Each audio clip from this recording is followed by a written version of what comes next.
one ranked in 1AA. Northern Illinois, a highly ranked team a year ago, and they have high aspirations again this year. This is a great opportunity for Southern Illinois, as you say, the #1 ranked team in 1AA, a chance to make a name for themselves and elevate their program against a 1A team. And for Northern Illinois, an opportunity to get to 1-1 on the season. Played very well against Maryland last week at Maryland. Unfortunately, they come away with a difficult loss. This is their home opener, an opportunity for them, as I said, to get back to even 1-1. And the bragging rights here, the champion of the state of Illinois in this ball game. Right, they win the Civil War, North versus South. Now, when you look at Southern Illinois, they lost a ton in their running game a year ago. They may be better this year running the football. Jerry Kill was concerned at the end of last year. He lost his top 3 tailbacks, a group that combined for 2,400 yards. But Brandon Jacobs transfers in from Auburn, a big kid, 6'4", 255. He can run with the football. Terry Jackson transfers in from the University of Minnesota, where he ran for over 1,300 yards back in 2002. And Archie Whitlock comes in from Coffeyville Junior College. This group is very deep, very talented. They call them the perfect storm. And I think they're trying to rain on Northern's parade this afternoon. Well, Phil Horvath steps in because Josh Haldy, who should have been starting the game, is out with an injury to his right foot. Horvath stepped up in a tough loss at Maryland. Played very well in his first collegiate effort out there. He did throw a couple of interceptions, but overall pretty solid outing. Unfortunately, no Michael Turner anymore.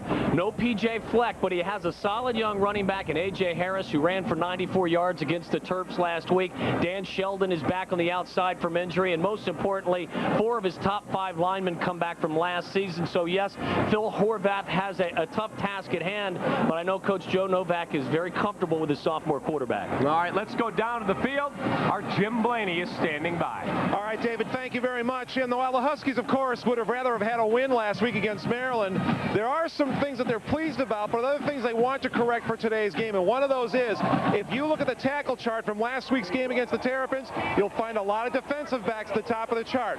We'll track that. We'll see if the tackles are getting made by the linebackers and the linemen rather than the guys in the secondary today. If they are, that means Northern will have more success. Back to you. All right, Jim, so we'll set the lineups for you and have some great college football. Should be a doozy. Northern Illinois hosting Southern Illinois. It's all coming up. Kickoff is next on Fox Sports Net.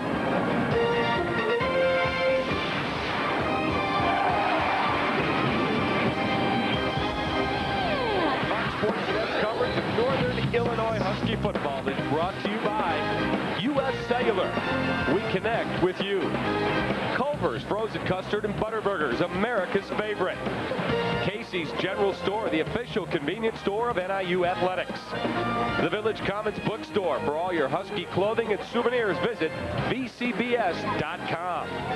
Applebee's. Try Applebee's Carside to Go. You call it in, we bring it out. Blaine. All right, we are ready for the opening kickoff. Crowd is buzzing. It is packed. Take a look at the coaches for today's game. There's Jerry Kill, head man at Southern Illinois. 4th season at SIU, and there is the man they just revere here in DeKalb. Joe Novak has built a really fabulous program for the Huskies. Craig Coffin is going to put the ball in the air. Wolf and Hickenbottom deep for Northern Illinois, and it is a college football Saturday, and it is absolutely beautiful.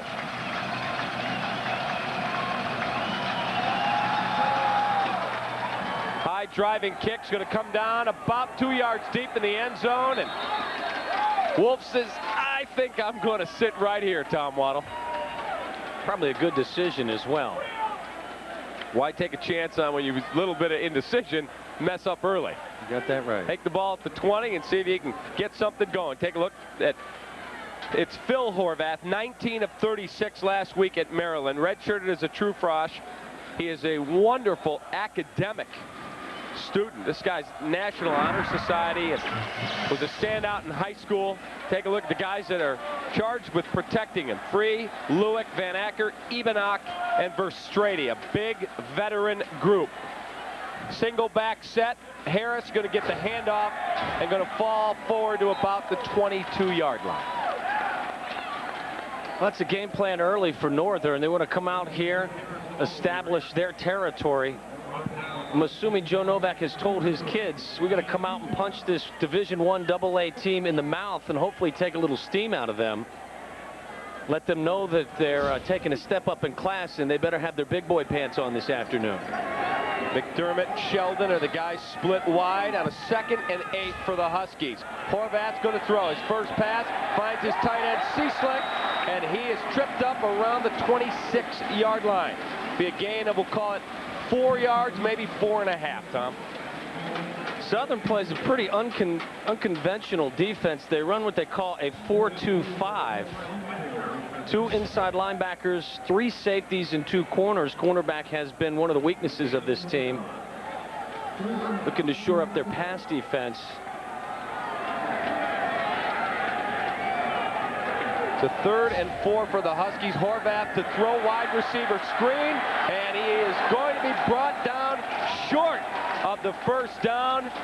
Yemi Oksanya comes in and makes the play.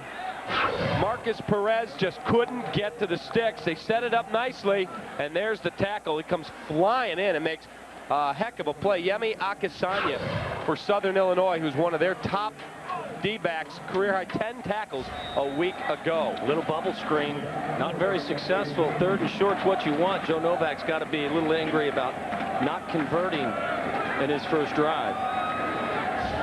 Anthony Gallagher to get it away, stumbles. A very short kick is going to bounce helpfully for Northern, and it will be down right around the 40-yard line. Little problem there on the punt team.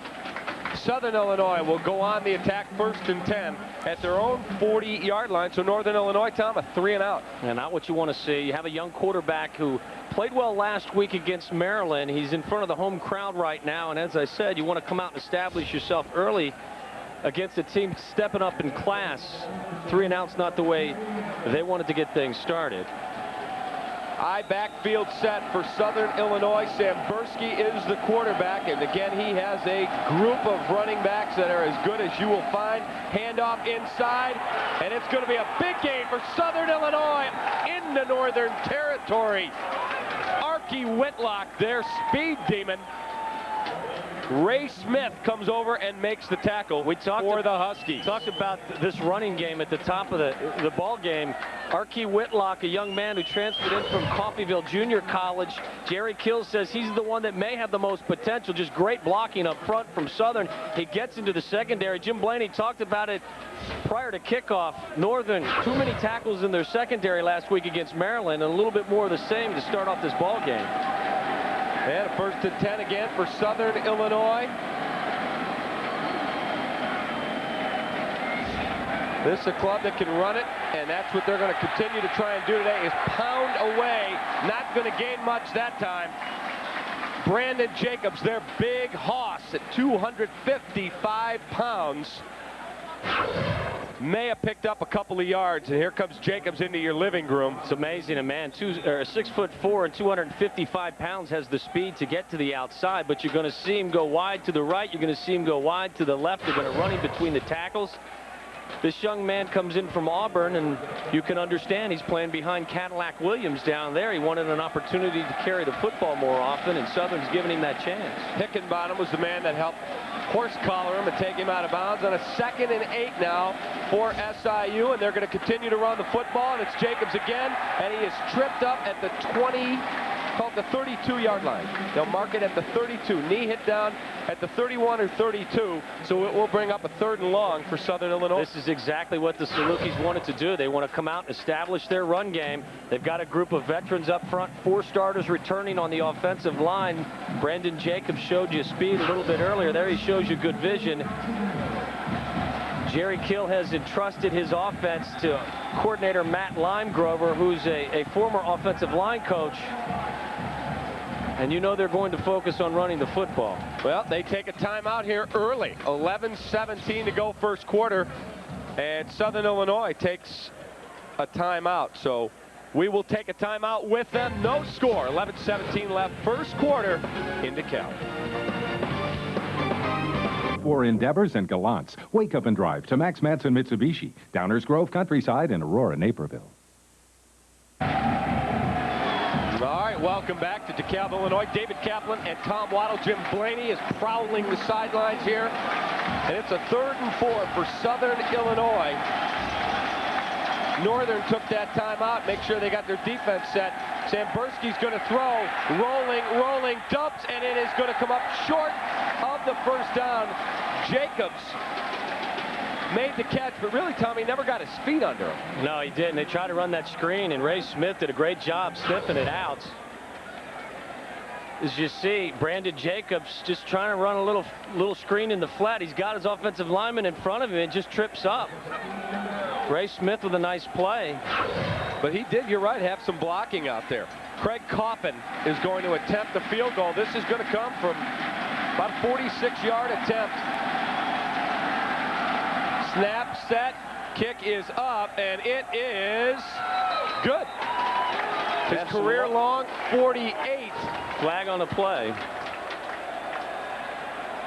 Thrown as soon as the ball was snapped. False start on Southern Illinois. That is a big play. Good from 46. We'll see if they try it from 51, if my math is correct. Wow, your math actually has improved. Really don't see any movement. It looks like the left side of the line, the left end, may not have been up on the line. They may have got them for an illegal formation. Tough call for Coach Jerry Kill. They're going to spot this one, the 42-yard line. This is a 52-yarder, career long again, 48 for Craig Coffin. Snap, set, kick, definitely has the distance. It is good.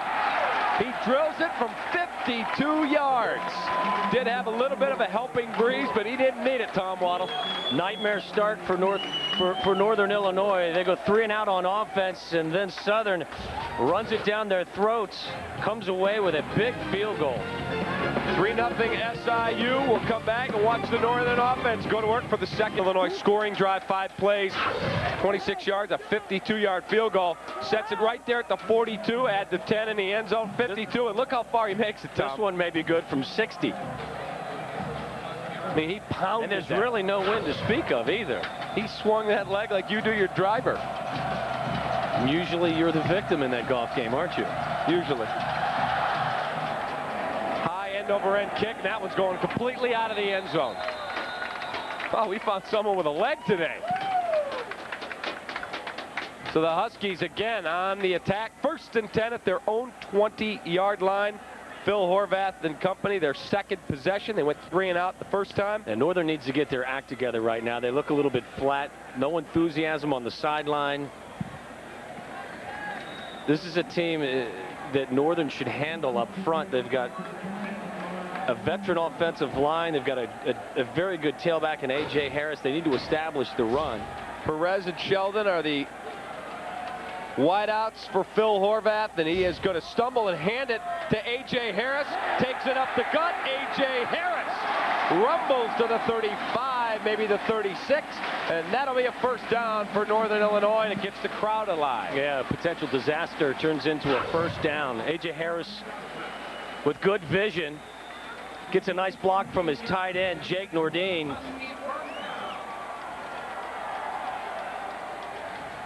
Solid, their first solid play of the afternoon. And a 1st and 10 for Horvath.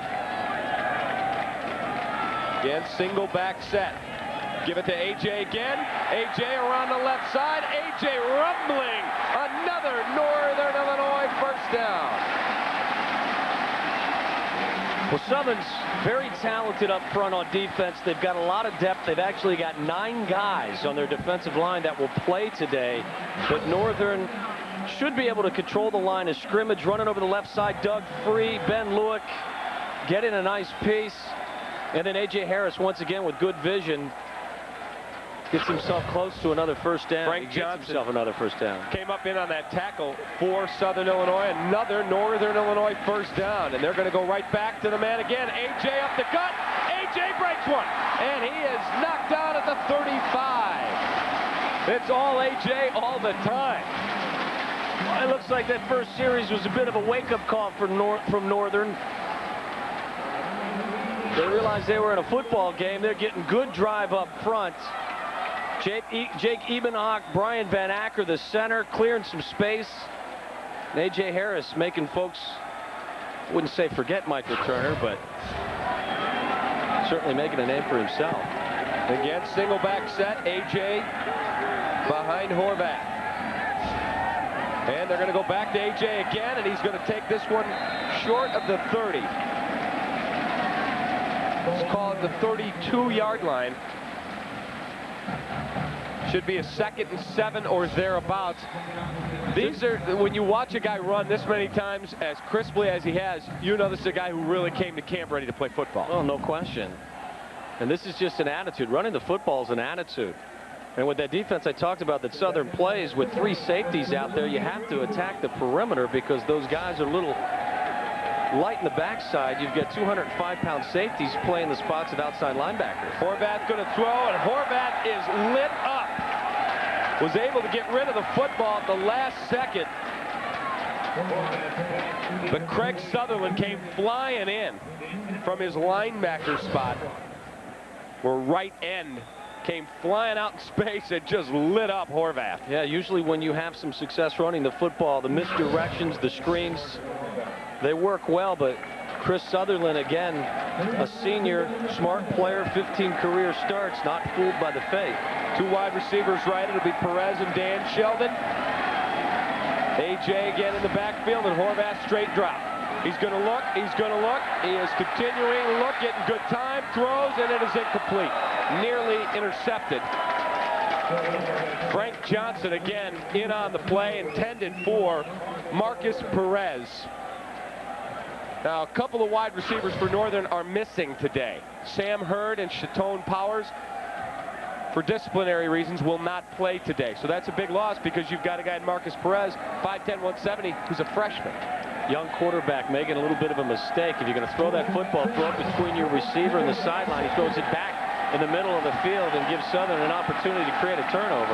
Well, 4th and 7, the Huskies going to go for it. Horvath throws, and it is incomplete.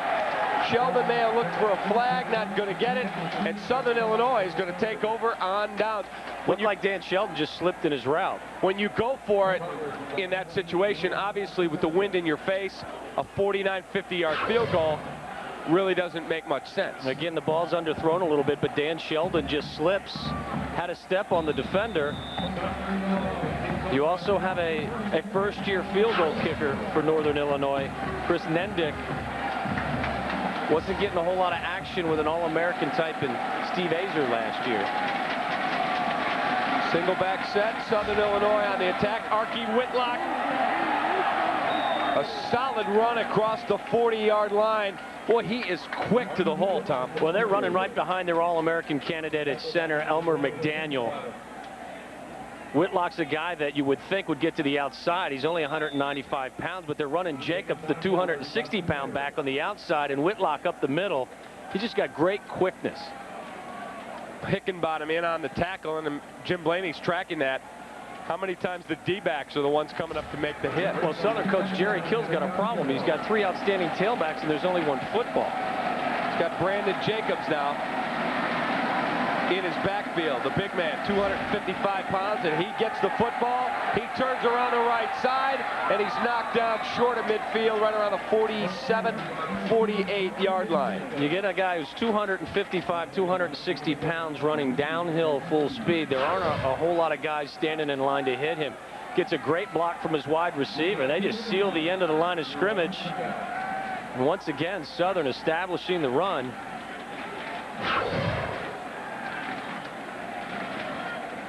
A 1st and 10 for Southern Illinois, just short of Northern Illinois territory.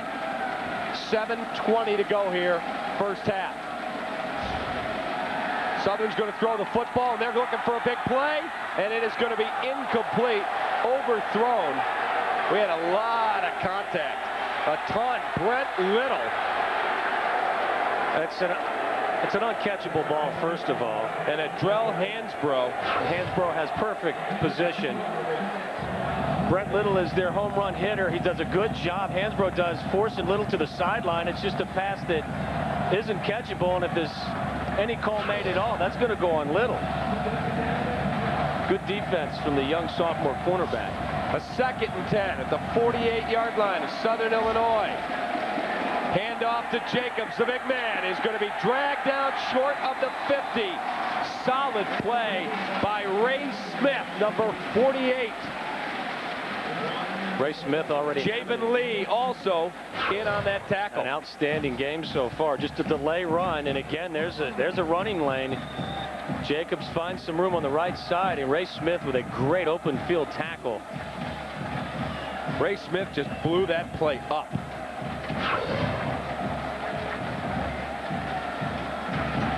Northern's going to stack the tackle box with 8 guys. Looks like can force Southern to beat them through the air. A 3rd and 9. This is the first long 3rd down conversion of the day for Southern Illinois.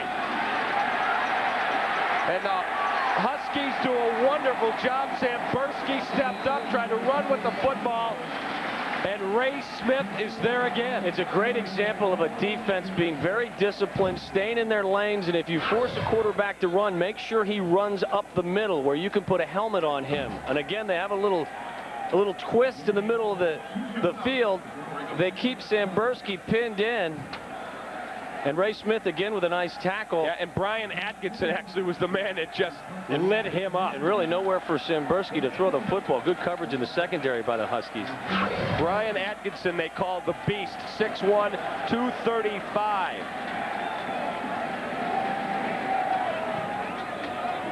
The punt away from Zach Kettlecamp, and it's going to bounce out of bounds at the 4-yard line.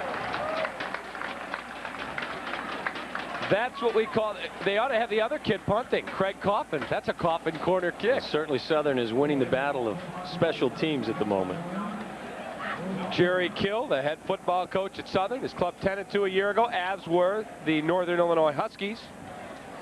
This is NIU's 2nd oldest rivalry in football. And as we said at the top, an opportunity for the Salukis to take their program to the next level. They are 0 for their last 18 against Division 1A opponents. Northern Illinois going to run the football from their own 4 and gain absolutely nothing. Adrian Davis, who is a very strong guy. They tell me in the weight room this guy can throw the weights around. He's just 5'5", 181. Well, and you're going to see an excellent play from Alexis Moorhead as well. Division I AA All-American at safety. Comes in and cleans up the play from his free safety position. Southern's come to play this afternoon. And again, it's going to be Adrian Davis. He's going to try and turn the corner. He's across the 5, across the 10, knocked out of bounds just short of the 12-yard line. Going to bring up a 3rd and let's call it 3. Brad Cieslak with a great job sealing the right side of the line of scrimmage. You'll see the tight end right there, taking Jamarcus Jordan down the line, creating a running lane, and right there, Adrian Davis gets close to a 1st down. 3rd and short. A.J. Harris back now, single back set. The Huskies look to convert on 3rd down. Horvath barks out signals. He gives it to A.J., tries to turn the corner, and he will come up with the 1st down for the Huskies. Real nice job, Tom, to cut back to the left. Again, A.J. Harris showing good vision today. A little surprised that this experienced offensive line from Northern's not getting more push at the line of scrimmage. That's just a back making a play right there. A.J. Harris gets the 1st down on effort alone. You know, A.J. Harris was a guy last year against Toledo. Michael Turner had a helmet problem. They brought him in and he got the 12-yard TD. I want to know if he messed with the helmet to get the opportunity. Well, he's bigger than Michael Turner and faster. We'll see if he's as accomplished. Horvath's going to throw, and Horvath's going up top, looking for Sheldon, and it's overthrown. Hard to overthrow Dan Sheldon. He's a pretty quick kid. He is. I said earlier that Southern's, one of their weaknesses on defense was their secondary, but this young man, Yemi Akisinya, did I say that correctly? Akisinya, yeah. Akisanya. Akisanya. We'll just call him Yemi. A former walk-on, their top cover man, really had Dan Sheldon shut down. Bring up a 2nd and 10 for the Huskies. And A.J. Harris falls forward to the 25-yard line. We'll see where they spot it. They're going to move it back a bit, just short of the 19. They need to do something to get Phil Horvath 23. an opportunity to get a completion. Whether it's a 4 or 5 yard hitch route, obviously you want something that will get you the first down, but something to help him get his rhythm. You have to remember, this is only his second collegiate game. Played well against Maryland last week, but there's still going to be a learning process. 3rd and 5. Horvath's going to throw, and it is nearly intercepted. Should have been intercepted by a defensive end, Billy Beard. Number 96, Billy Beard, 6'3", 285, a senior, stepped back and went, oh my goodness, look at the chance But he had the slot receiver, Marcus Perez, as you see, running open down the middle of the field, chose to throw it to Dan Sheldon and almost got it intercepted. Just a bad read by a young quarterback. It's been a tough start for Phil Horvath. It's all about making decisions, and that was probably the top strength of Josh Haldy. Not a great athlete, but certainly a guy that made great decisions. Anthony Gallagher going to punt. He had a problem the first time, nearly had it blocked, and it was a short kick. We'll see. Yes, he gets more time and gets away. A low, short kick, and he was roughed. We'll see what they call here, but he was hit. Well, when you're overmatched, you are the underdog, which the Salukis are. You cannot afford penalties like that.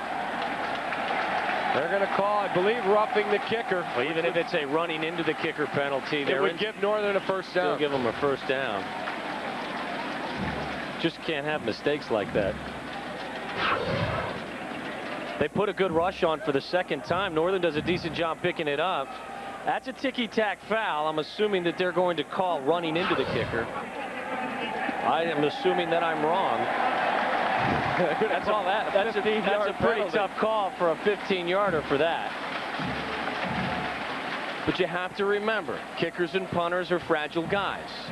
So any contact at all has to be penalized. And you look at Joe Novak's record, they just showed it there. You're sitting at home saying he's a little below 500. Don't forget he had a 23-game losing streak at the start when he put his own program together. This thing was buried when he got here. And now, as you said, Tom, looking for his 5th consecutive winning season. He has built a real great program here at Northern Illinois. And we've got another penalty marker. There was some hitting going on. Alexis Moreland, who is a candidate for the Buck Buchanan Award for the Defensive Player of the Year in 1AA football.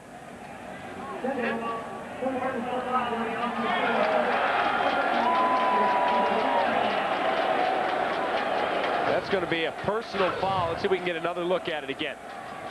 There's the handoff. Now watch the tackle. That is just power football. That's a guy stepping up and making a play. I believe they called that on Matt Simon from Northern Illinois. That was Garrett Wolf who took the football into the hole. And the Huskies now 2nd and 22 at their own 26 or 27-yard line. Horvath going to give it to Wolf again. He's going to stumble forward to the 30. And another flag. A helmet comes flying. Lionel Williams' helmet came flying off, and another flag. Pointing at the Huskies, saying it's on Northern. Boy, Joe Novak's got to be beside himself with the way this game has started. Very little enthusiasm, as you see, from the sideline and from his Huskies.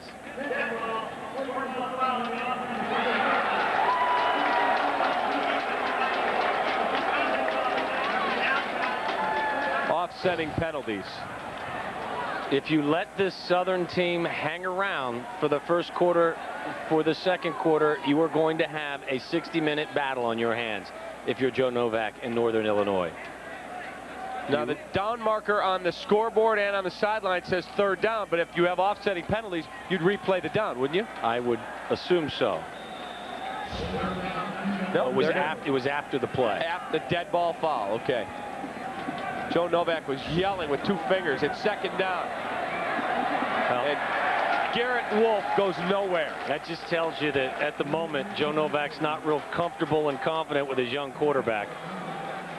Not that getting 3rd and 19 is a high percentage, but to not even take a shot. And that'll mean more work for number 26, Anthony Gallagher, 6-foot senior punter.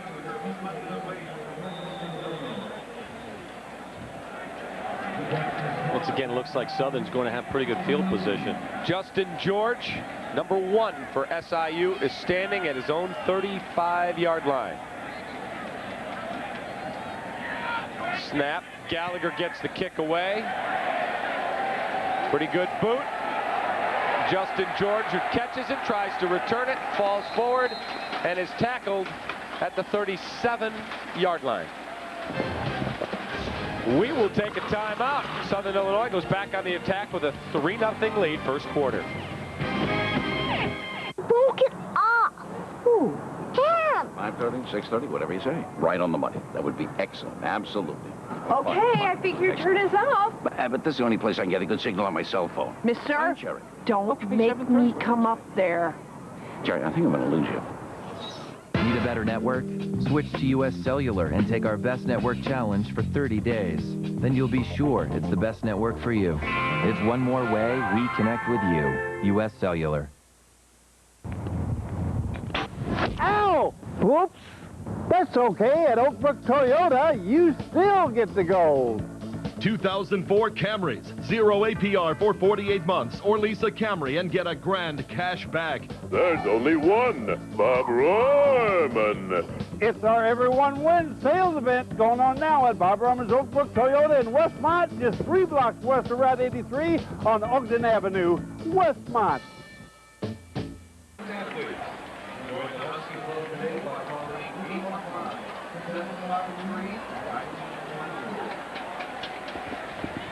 Welcome back to a college football Saturday. David Kaplan and Tom Waddle here in DeKalb, Illinois. The Huskies back on defense as Southern will take over again with a 3-0 lead. And Tommy, it's gone Southern's way so far early in terms of tempo. Hand off to Archie Whitlock. And he is blown up at the line of scrimmage. Travis Moore just blew that play up. Number 56, Travis Moore. He's a 6'1", 257-pound senior. A lot of veteran leadership in the trenches for NIU. They called this defense the Attack 4-3, and they've lived by the big plays the last several years. 44 picks in the last 2 years, a host of sacks. Travis Moore, a senior, All-MAC. In 2002, battled some knee and ankle injuries last year, but certainly a guy who can get to a quarterback as well as disrupt the run. Semberski going to throw, and it is dropped. Pass is dropped by Brent Little. Throwing a little low, but Tommy, as a former wide receiver, you got to make the play. You got to make the play. This is his big play wide receiver. Brent Little gets good position, hits him right in the hands. Good throw from the veteran quarterback, Joel Samberski. A play you have to make. Samberski, 6 foot 195, a junior. We were talking with some of the Southern Illinois people, and they said, you know, we're known for our running, but if you doubt this kid could throw the football, you're sadly mistaken. May not have a big league arm, but certainly has a big league mentality and a very smart quarterback. Single back set, Terry Jackson, the transfer from Minnesota. Samberski going to throw, and it's incomplete. Incomplete pass, looking for Kellen Allen. And SIU will punt the football away. Northern came out a little vanilla defensively the first 2 drives, and now you'll see them bring in the blitz. Just a little hitch route on the outside for Southern because of the pressure. Samberski can't get it to his wide receiver. But now you see Northern coming after Samberski and the rest of the Salukis. Zach Kettlecamp, his second punt of the day. First one was a beaut out at the 4. Dan Sheldon is standing deep. This one's going to hit at the 25 and roll. And Southern will cover it at the 22-yard line. Let's go to the sideline. Our man is Jim Blaney. All right, David, thank you very much. Josh Haldy is one of the guys who was talking with Phil Horvath when the Northern offense came off the field the last time, because let's face it, for Phil Horvath, it's been a little bit of a struggle so far. One thing the Northern coaches are very aware of is until they start to be able to throw the ball a little bit, those Southern safeties are going to keep creeping up, so they may try and get them to back up a little bit in this series. Back to you. All right, Jimmy. Horvath just 2 for 7 for 7 yards to start off in this first quarter. A.J. Harris, the single back set again. Horvath under center. He gives it to AJ, and he takes it into the line and falls forward to the 24-yard line. Gain of 2 yards on the play. Well, there's no mystery here. Southern's going to come after you. Defensive coordinator Tracy Clays realizes he's got a young quarterback that they're having to defend. He hasn't found his rhythm yet, so Northern's obviously going to try to establish their offense with the running game. Well, they're going to need a lot then out of Free, Lewick, Van Acker, Ebenach, Verstrady, and Cieslak. Northern's also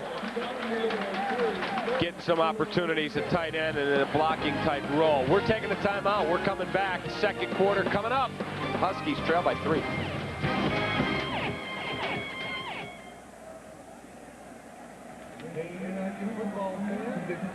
Everything is so fresh. I wonder who her caterer is. It's me. I'm the caterer. Please, come on, Patricia. Who is it?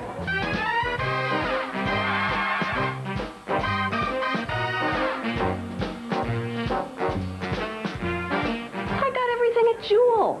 What, you think I have a fancy chef back there with a tall white hat and a funny accent? Can I have his number?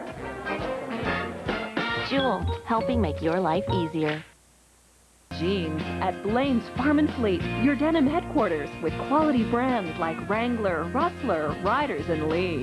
For everyone in the family, you'll find the right jeans at the right price. Tomorrow's technology is here today with Newhart's Neo-Grafting hair transplantation process. This simple outpatient procedure strategically harvests the follicular units from the donor site and transplants them into the thinning and balding area. Best of all, there are no stitches, no bandages, and no disruption to your busy schedule. Getting your own growing hair back has never been this easy or affordable. Call Newhart now for a free private, no-obligation consultation. 1-800-833-1958. That's what you'd like to be doing right there, Tom.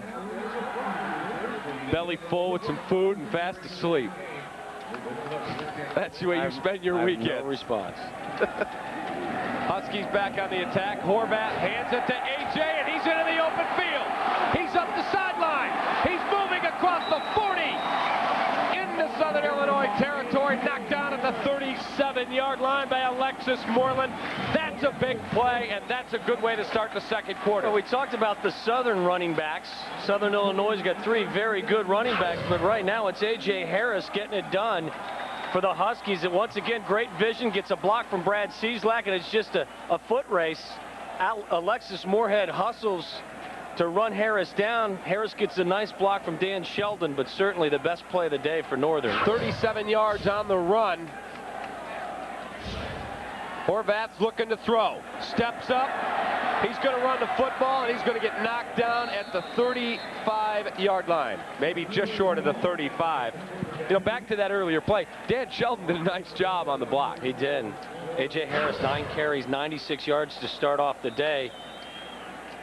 Southern a good job covering the Northern receivers, and Horvath makes a good decision, pays the price a little bit, but doesn't throw it up for grabs and doesn't fumble the football. Right, gains close to 3 yards, so it'll be a second, we'll call it a short 8 for the Huskies.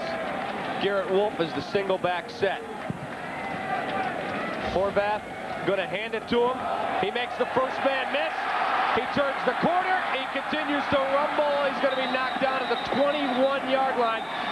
He did a real nice job on the initial hit in the backfield to break an arm tackle. And then he did an excellent job taking care of the football as a veteran defensive back, Moorhead, tried to create the turnover. Once again, great vision from these Northern tailbacks.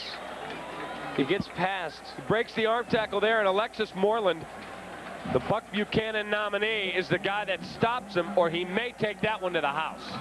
And as you see, with Southern playing 8 guys in the box, if you can get past the first wave, there's lots of running room in the secondary.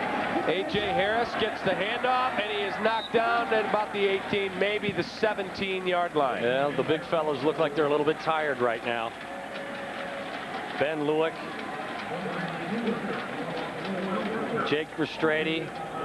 It's a hot day out there. It's a long drive. You pile all those pads on. That's right. I don't know if it's kind to call them the big uglies, but they're doing a great job for A.J. Harris, as you see, already over 100 yards just into the second quarter. And again, it's going to be A.J. around the left side. A.J. knocked down. We'll call it the 14-yard line. And Jim Blaney hanging out at the northern bench because it's a little bit in the shade. He's our resident weatherman. Yes, he is. And he's a very wise one. He's hanging out in the shade. Brought in from the Weather Channel, Jim Blaney. Well, there's a big red front moving south right now, or would it be north? It would be this north direction. Yeah, against this Saluki defense. It's going to be a third down for Northern Illinois. Horvath to A.J. False start. And it will be a false start, and he took that one to the house. Jerry Kill can thank the officials or thank the Northern offensive line, because there was a hole there you could have gotten through. I could have slithered through. Well, I don't think anything I do is a slither. Didn't really see a whole lot there. Maybe it was on the outside with one of the wide receivers. I mean, maybe they're looking at Matt McGahee, who, interestingly enough, doesn't have a vowel in his name. Yeah, Matt McGahee. McGahee. With no vowel in his name. It's really spelled M-C-G-H-G-H-Y. Horvath looking, throwing for the end zone for Sheldon, and it's overthrown. Had his man, had a step on the D-back. Just has no rhythm right now. He really doesn't. I mean, it's difficult. This is only his second collegiate game. Dan Shelton is his top threat out there. Dan runs a little post route. There seems to be a lane, and Phil Horvath just overthrows him. Yemi Akasanya was in coverage. And they had a shot to hit Shelton. He overthrew him. Chris Nendick going to try the field goal, and it is no good. He misses it. A 36-yard field goal goes awry, so NIU with a good drive comes away with nothing. Yeah, they really have to do something to get Phil Horvath into this ball game. As I said earlier, whether you're throwing a couple of bubble screens, you're throwing a couple of hitch routes, a few slants, something for him to gather some momentum and some confidence out there. Hey, keep up with your favorite NIU athletes every week by watching Inside Husky Sports, Thursdays at 3:30, right here on Fox Sports Net Chicago. Hosted by Brad Hoy. You can get all things Husky athletics at 3:30 p.m. Thursdays, only on Fox Sports Net Chicago. SIU has it at the 20. They're going to give it to Terry Jackson, who is the transfer from Minnesota. And this guy ran for, what, 1,300 yards in Minnesota? Back in 2002. Leaves Minnesota as their 21st leading rusher of all time. And once again, he's behind a host of backs. Minnesota, 3 or 4 quality backs up there right now, including Marion Barber III. Figured he would get more carries at a school like Southern. And Jerry Kill said, come on in. We'll give you the rock. Terry Jackson is the tail of the tandem for Joel Sambursky. He's going to roll. He's going to try and throw, and it is incomplete. I think Northern... Jason Hawkins, who scooped up a fumble last week, went 85 yards for a touchdown that brought Northern to within 3 against Maryland. I think the defensive he had designs on a pick there. He did. I think the defensive game plan for both teams is similar today. Neither team has a whole lot of rhythm in the passing game, but 7 or 8 guys in the running lanes defensively and force the opposing quarterback to beat you through the air. And neither team so far has proven that they're able to do anything through the air. It's a 3rd and 6 for SIU. Sambursky drops. Straight back, throws down the field, and misses his man. He misses Jason Hollingshed. Had him open. And it will be a 4th down for SIU. Let's take a look again. Tommy had a chance to hit his man. He did, but that's a tight spot to throw it into. Hansbrough, a nice job with the underneath coverage. And Lionel Hickenbottom over the top, throwing a corner routes into the short side of the field. Not going to complete a lot of those. So Zach Kettlecamp will have his heels at his 12-yard line. certainly should be the best field position of the day for Northern. Yep, Dan Sheldon standing at his 35.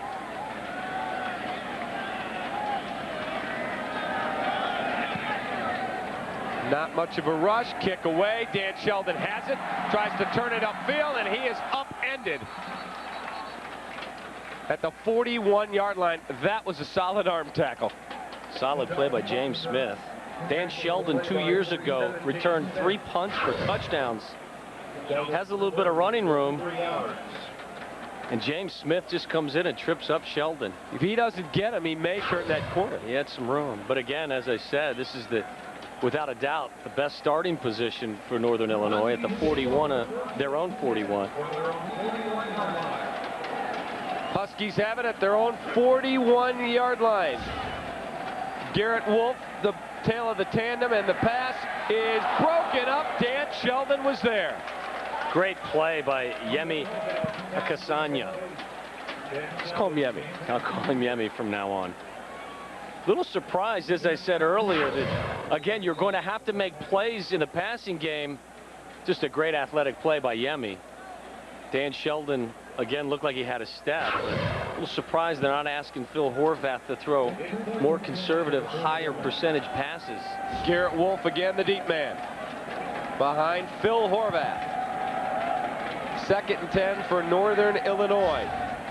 They'll give it to Garrett Wolf. He'll try and turn the left corner, and he is dragged down at about the 46-yard line. Say, Brad Cieslak, their big tight end, 6'5", 257, is like having an extra offensive tackle out there. Once again, you'll see him seal the end of the line of the scrimmage. Just gets his body in good position and gives Wolf some running room. Another good tackle from Alexis Moorhead, though. Cieslak has made 4 or 5 really good blocks so far here. It's a 3rd and 5 for the Huskies. Cieslak, the man in the backfield. Horvath going to throw, looks, and misses his man. He threw the ball late and high. And it's not like Joe Novak can say, hey, Phil, have a seat for a while. We've got an experienced kid behind you. Chris Carr is the backup quarterback with Josh Haldy out. He has no experience at all. And you see Dan Sheldon, a little slant route. He looks open. He hits the second window, and he's still open, and the ball's overthrown. And Dan's not happy, nor should he be. Anthony Gallagher going to put it in the air. A driving kick's going to hit and go into the end zone and through the end zone. So Southern Illinois will take over with 9:56 left, second quarter. It's a low-scoring affair. Salukis 3, Huskies nothing. We'll be right back. Fans, when you enter the Village Commons bookstore, you're entering Husky territory. VCB is the official site for NIU athletics, featuring the new NIU logo on a wide range of hats, t-shirts, shorts, sweats, and NIU logo gifts and accessories. Whether you're a student, graduate, or a fan of NIU athletics, the Village Commons bookstore is your Husky headquarters. Visit us in DeKalb or call us toll-free 800-700-4868 or on the web at www.vcbs.com.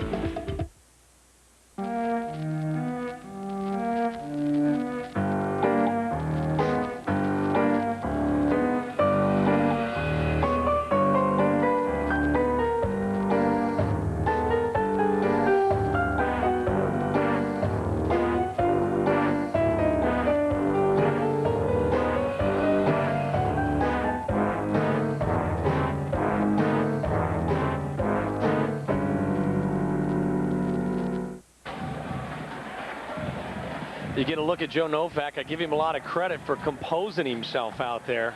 He's got a young quarterback in Phil Horvath. Doesn't do you any good to scream and yell at this young man and affect whatever confidence he has left. If that's Josh Haldy out there, maybe you get in his face and try to create something. But right now, he just has to let this young guy work through this rough spot. Southern Illinois tries to run the football, and they go absolutely nowhere. Brandon Jacobs blown up in the backfield by Javon Lee. And Jim Blaney is talking with the guy we thought we'd be calling the ball game about. Josh Holt.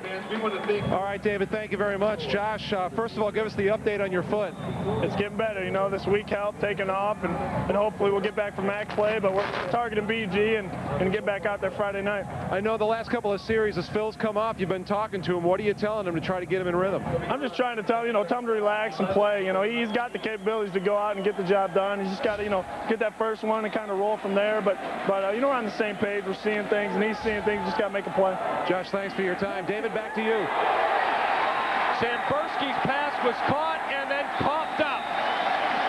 Rob Lee will recover the fumble for the Northern Huskies. And Tommy, the first big break of the game. Well, when your quarterback starts off the day 2 for 10 for 7 yards, obviously it's up to your defense to create some plays. Now watch the replay again. And Rob Lee gets the tackle, but I believe the turnover is forced by Jason Hawkins. And a big play. Kellen Allen makes the catch. Now watch the hit. Boom. 3 guys there, and that football's loose. And Hawkins comes up with the recovery. 1st and 10 at the 25. A.J. Harris back in the backfield, and he goes nowhere. May have lost half a yard. Maybe. So we'll see if the SIU defense could turn away the Husky offense, which they missed a field goal last time, Tom, but their last drive they looked very dominant. Yeah, they're running the football exceptionally well. A.J. Harris already over 100 yards on the day. And Joe Novak, as I said, has just got to work through this difficult time with a young quarterback. The 2nd down and 10. Horvath barking out some signals at the line. Might be changing the play. And we may have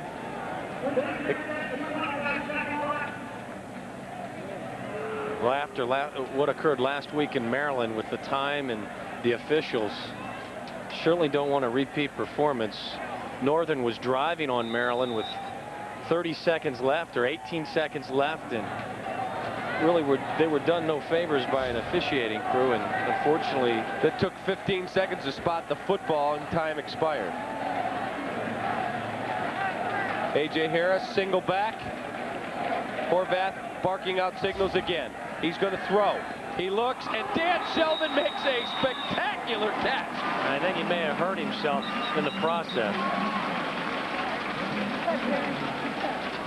Comes up a little gimpy. We saw him last year. We thought he had blown a knee, and he came back and played. This was what I was talking about earlier. This is one way to get your quarterback into the rhythm of the game, is just throw some 5- and 6-yard slant routes or hitch routes, and Dan Sheldon comes up with a great catch. But as you heard Josh Haldy say, when you get a couple of quick completions, maybe things start to roll a little. 3rd and 1, triple back set. A.J. Harris fumbles the football. Northern will recover it at the 21. That's a strength-on-strength battle. The offensive line of Northern, 4 returning starters. On the other side for Southern, 9 guys who play in a rotation. But 3rd and 1, 3rd and less than 1. You got to be able to convert that.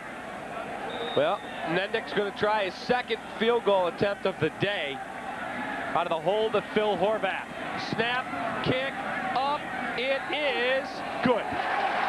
He drills it. A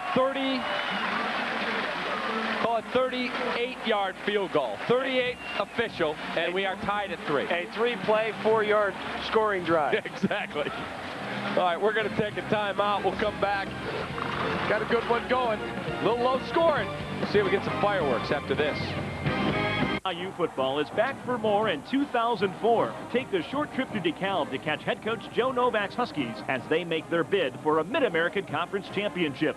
The Huskies' home schedule includes nationally televised games against Mid-American Conference rivals Bowling Green and Toledo. So come be a part of the excitement. NIU football tickets start at just $17. To order your Northern Illinois University football tickets, contact your nearest Ticketmaster outlet or go online at niuhuskies.com. Honey, are you sure Eric's okay without a sitter? Listen, we talked about this, right? He's getting older. He's a good kid. We've raised him the right way, taught him good values. Besides, He still doesn't know the password.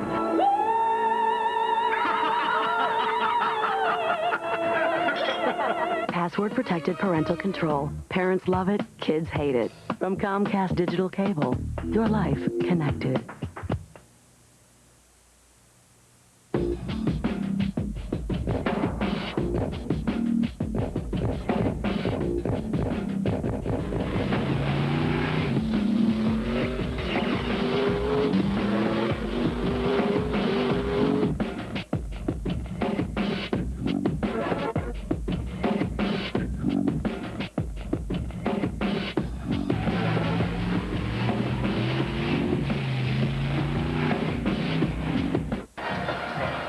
The Huskies with a, as Tom put it, a 3-play, 4-yard drive, but it does result in 3 points from Chris Nendick. We are tied at 3 with 7:15 left, second quarter. Nendick ready to kick it off to the Southern Illinois Salukis. And a high driving kick going to come down at the goal line. And SIU will bring it out to the 15-yard line. Terry Jackson, the Minnesota transfer, grabs it at the goal line and brings it out 16 yards. 1st and 10 SIU. Well, we talked about Southern's running attack and how prolific it was. They rushed for 320 yards in the opening game of the season. So far, 10 carries for 51 yards. It's the Huskies who have run the football exceptionally well. 21 carries for 137 yards so far on the ground for Northern Illinois. Packed house here at Brigham Field at Husky Stadium. Got a chance to see the brand new athletic director, Jim Phillips. He's been on the job a few weeks and had a nice chat with him. That's a wonderful hire for Northern Illinois. It's Southern Illinois' Brandon Jacobs to about the 17-18 yard line, back downstairs. Here's Jim Blaney. Dave, the last couple of series on defense for Northern have been very successful. A 3-and-out and a turnover. When they came off after the turnover, their coaches were telling them, be careful. Don't get over aggressive. Don't get sucked in. Make sure you concentrate on what you're doing. So don't get over aggressive because of the success of the last 2 series. Back to you. All right, Jimmy. Huskies seem to have more of a bounce in their step. Sam Bursky going to hand off to Whitlock. Whitlock going to try and turn the corner, and he will pick up a 1st down for SIU. Tommy, take us through that play. It's an interesting play. They ran the same play on the last play, and they handed it to Brandon Jacobs. This time, they faked it Jacobs on the off-tackle run, and it's just a quick little reverse from Art Key Whitlock. They call that position the super back.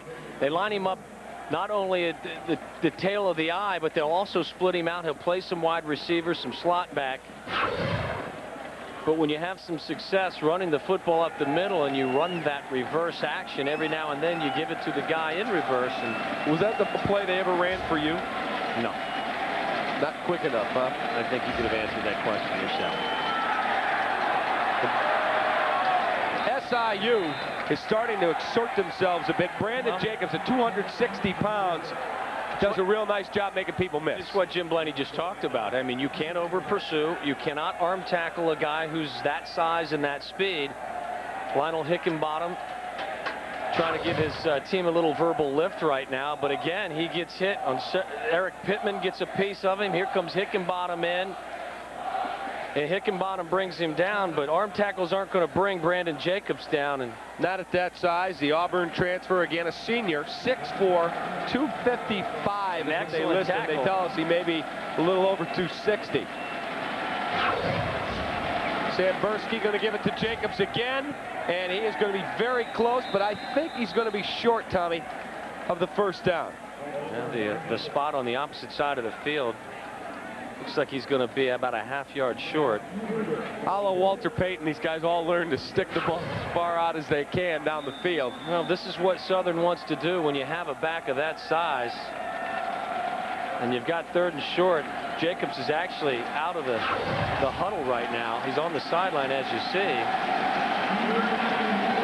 Terry Jackson is in now. The tail of the tandem. Huskies look to make a big play. The handoff, and I don't think he got it. It's going to be close. Terry Jackson, 5'11", 195, a senior. The beast in on the play, Brian Atkinson.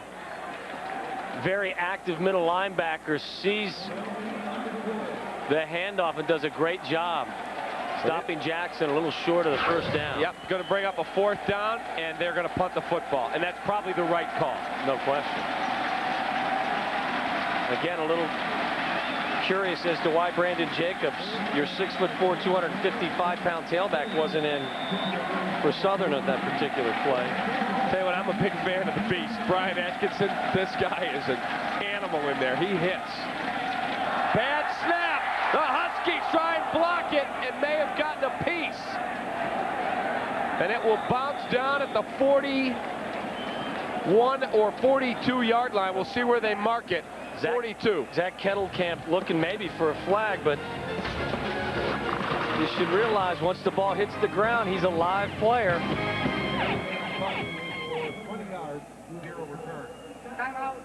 Welcome to Culver's. Can you say a better brand of beef makes the Butterburger better? What? A better brand of beef makes the Butterburger better? A better beef butter. Say one more time for me. A better brand of beef makes the Butterburger better? Better brand of beef makes better. Our Butterburgers are 2.75, 5.5, and 8.25 ounces of chuck ground blend. Always fresh, never frozen, with a lightly buttered crown of the bun, hence the name Butterburger. We'll take 3. Culver's, America's favorites made fresh. Tomorrow's technology is here today with Newhart's neo-grafting hair transplantation process. This simple outpatient procedure strategically harvests the follicular units from the donor site and transplants them into the thinning and balding area. Best of all, there are no stitches, no bandages, and no disruption to your busy schedule. Getting your own growing hair back has never been this easy or affordable. Call Newhart now for a free private, no-obligation consultation. 1-800-833-1958. Tom, you made an excellent point as a former punter. When the ball hits the ground, it's a lot. You're a live player now. You can get your bell rung. Yeah, you don't necessarily have to lean out and try to block the punt. If you want to, you can just take him down. Once the ball hits the ground, the punter's live.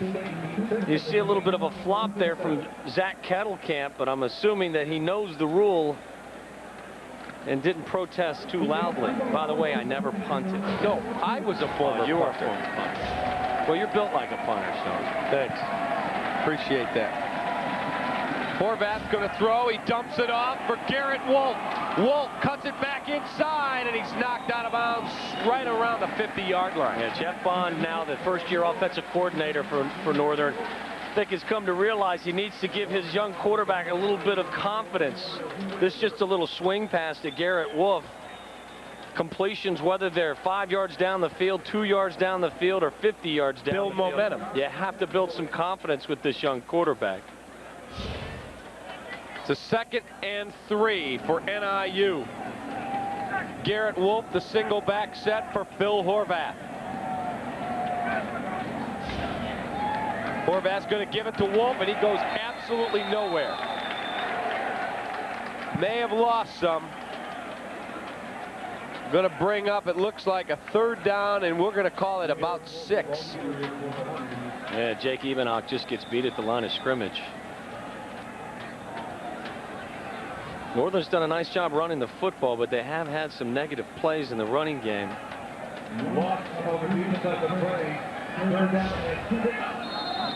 It's a 3rd and 6.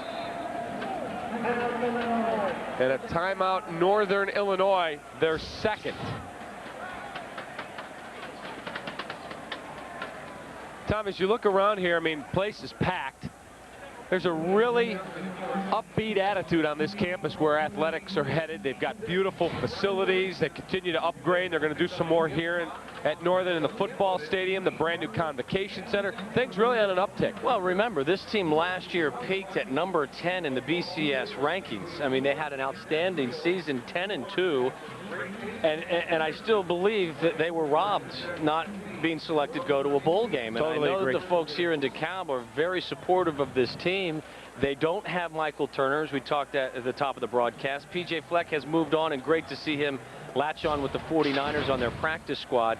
So there are some holes on this offense. Michael Turner's with the Chargers. Right, and when Josh Haldy goes down with a stress fracture in his foot, other guys are going to have to step up and play. And Well, that's how Josh Haldy got his start. Chris Finland was a young man who played for 3 or 4 years and played very well, and Haldy stepped right in and made a name for himself, and Phil Horvath is getting the opportunity to do the same. But expectations have risen here in DeKalb because of the great job that Joe Novak has done, looking for his 5th consecutive winning season.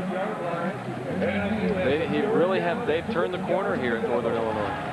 3rd and 6. 3 wide receivers set.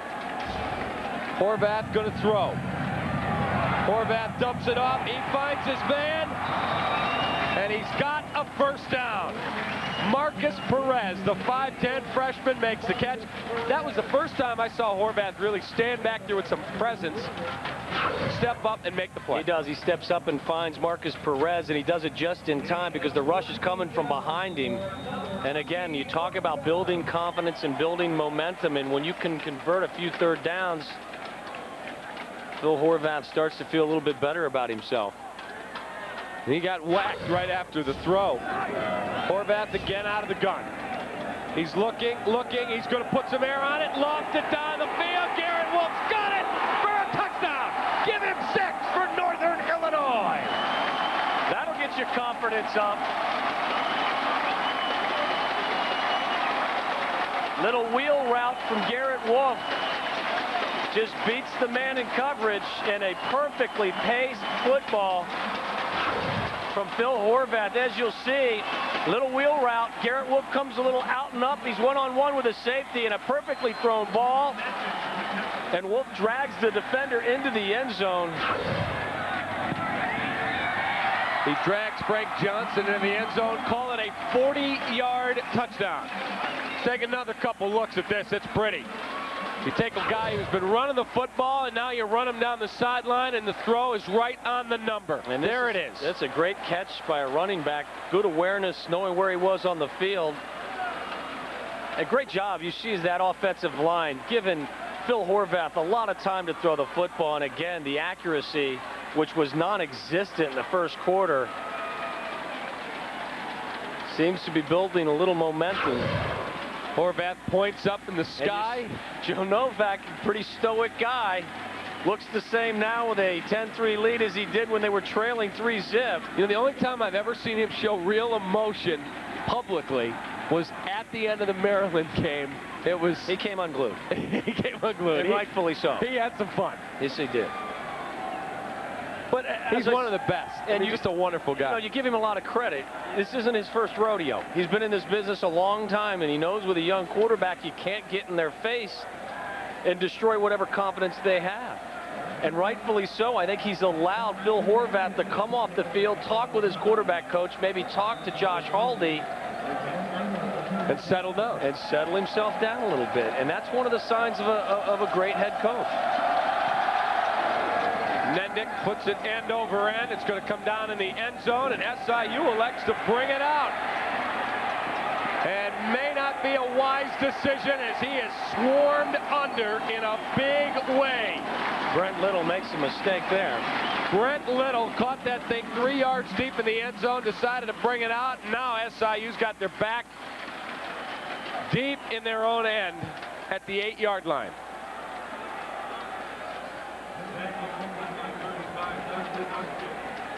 Say the Huskies have stepped it up a bit. They've awakened. They have. They're no longer a sleeping dog. Right. Well, sometimes you come in and lesser competition comes into your building for your home opener, and you think a little bit too much of yourself. Reality check first quarter. The Thunder Sticks start to make their presence felt. You can hear them throughout the stadium. And SIU will pick up 9 to quiet the crowd quickly. As Terry Jackson finds his way, picks his way for 8. Well, Jerry Kill is not going to panic here. He's going to stick with what's got them to this level, and that's running the football. Especially deep inside your own territory, and you've got 3 quality running backs. There's no reason to panic. They're just a touchdown down.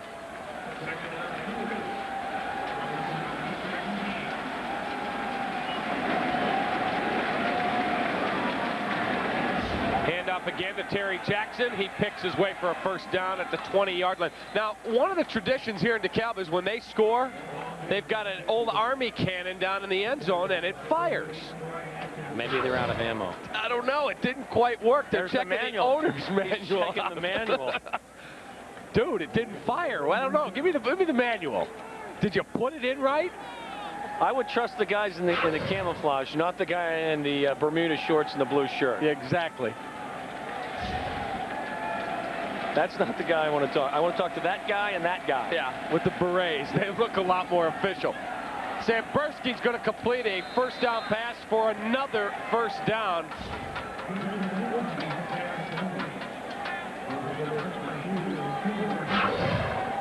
That's the first play for Samberski where he's really stepped up and drilled it in there. He's had the same problem that Horvath has had, and it's finding rhythm with his wide receivers and his tailbacks. He took a beating there.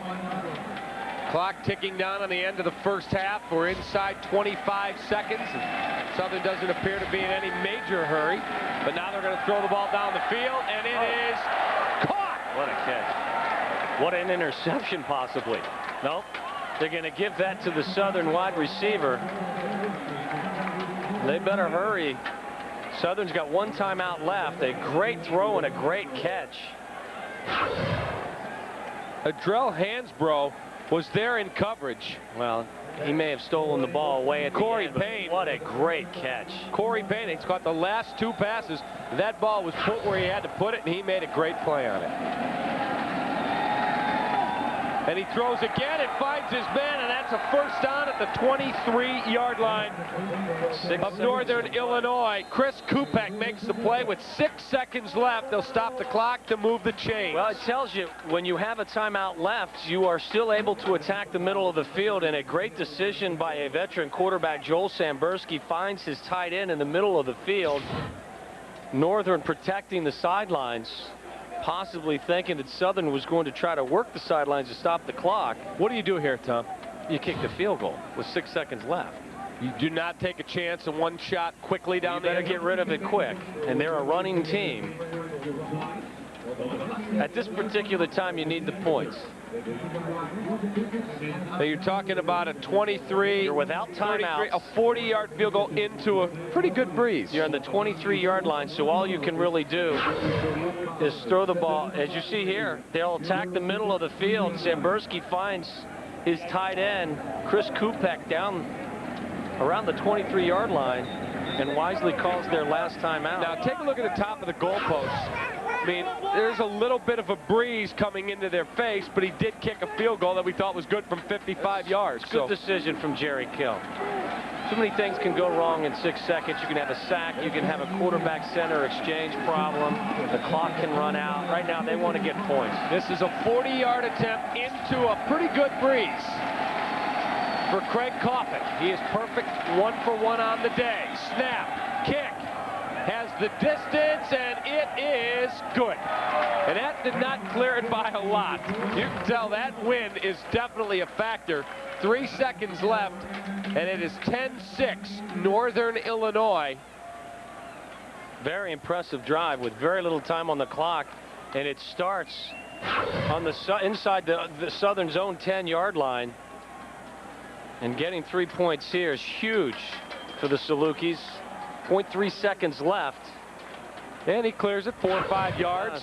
But obviously that wind a factor. I think Jerry Kill will be very happy to go into the locker room at halftime down 4 here in DeKalb. I agree. His special teams have played very well today. Minus a bad decision by Brent Little to return the last kickoff. But his punter and his kicker have performed well today. And I'm assuming you're about to see a squib. I would think. Or a pooch kick. Which, of course, Northern could fair catch and then take a deep shot. But I would be very surprised to see them kick this deep and let Northern return it in normal fashion.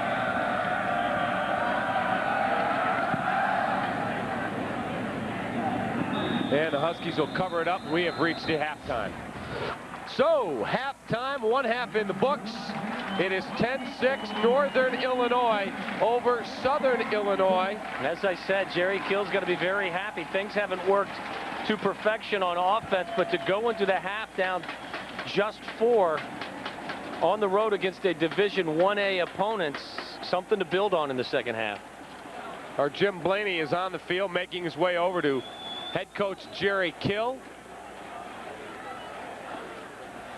And Jim Blaney is ready with the head coach of Southern Illinois. Take it away, Jimbo. All right, thank you very much, David. Jerry, there's 3 phases of the game we always hear coaches talk about, and your special teams is getting the job done for you, and they're keeping you in it right now. Well, we're playing pretty good defense and great special teams. Offensively, we're struggling, but we're playing a football team that's very, very good, and I think our kids are playing very hard right now, and I just hope we don't run out of gas. We got to do some things offensively and get back in it. What can you do in the second half to make sure you keep your guys fresh? Do a better job on offense and keep our defense on the sideline and keep their offense on the boundary. Jerry, good luck in the second half. Thank you very much for your time. So at halftime here in DeKalb, Northern Illinois leading Southern 10-6. We're back with more from Northern Illinois after this timeout. As the voice of Northern Illinois University football and basketball.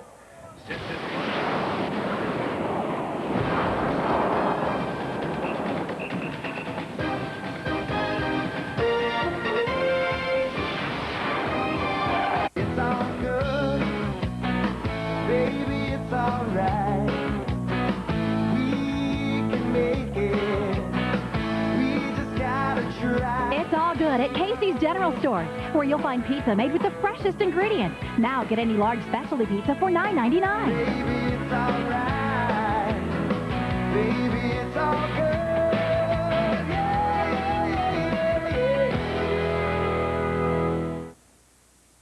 Look it up. Ooh, Cam. 5:30, 6:30, whatever you say. Right on the money. That would be excellent. Absolutely. Okay, I think your turn is up. But this is the only place I can get a good signal on my cell phone. Mister, Jerry. don't make me come up there. Jerry, I think I'm going to lose you. Need a better network? Switch to US Cellular and take our Best Network Challenge for 30 days. Then you'll be sure it's the best network for you. It's one more way we connect with you. US Cellular. Soul Plane Chauffeur. Now on DVD. The party is non-stop. I'm gonna have me some fun on this plane. Soul Plane. Get the unrated DVD today. You wanna say something? You wanna say something? Something can generate excitement like a Volvo. Hi, I'm Joe Cavalier from Fields Volvo. From one winning team to another, we'd like to wish the Cubs all the best in the race to the playoffs. Cubs baseball on FSN Chicago is brought to you by Fields Volvo, 1121 South Milwaukee Avenue in Libertyville. What's under the hood of today's cars? State-of-the-art engines, sophisticated computer technology, drivetrains, electrical systems, hydraulics. Sound good? Then you're ready to live your passion and accelerate your future at Universal Technical Institute.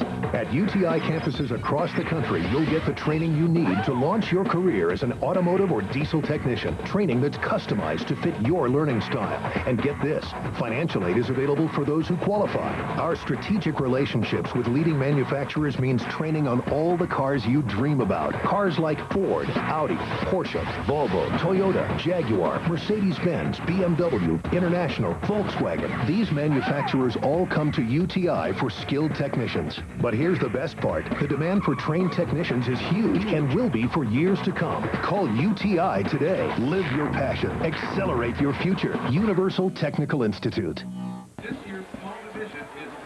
We're at the half here in DeKalb, Illinois. David Kaplan and Tom Waddle with you at Fox Sports Net's college football Saturday coverage rolls on. NIU and Southern Illinois, and 10-6 now, Tommy. Southern adds that late field goal. It's an interesting ball game here because Southern Illinois has shown they can run the football, but Northern got going in the second quarter. Well, I'll give you 2 numbers that come to mind first and foremost to tell the story of the first half of this ball game. Northern actually is the team running the ball better of the 2 teams, 132 yards rushing in the first half. They have limited Southern to just 85 yards on the ground. Neither team has thrown the football very well.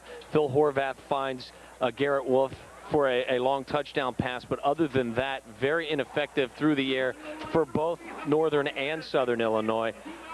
You know, I expect a lot more offense in the second half, but give the defenses some credit. They've done a nice job, especially Northern Illinois, containing a very talented group of running backs for Southern. Should be a great second half of action. We'll see how both offenses fare in the second half. As we go to break, in the Northern Illinois in the south end zone, you see all the flags spelling out 9/11. And just, there's been some wonderful tributes here today on a day of mourning each year for this country from what happened a few years ago in New York City and in other spots. So we'll take a timeout. We'll come back as the flags fly at half staff here in DeKalb. Jeans at Blaine's Farm and Fleet, your denim headquarters with quality brands like Wrangler, Rustler, Riders, and Lee. For everyone in the family, you'll find the right jeans at the right price. Everything's so fresh. I wonder who her caterer is. It's me. I'm the caterer. Please. Come on, Patricia, who is it?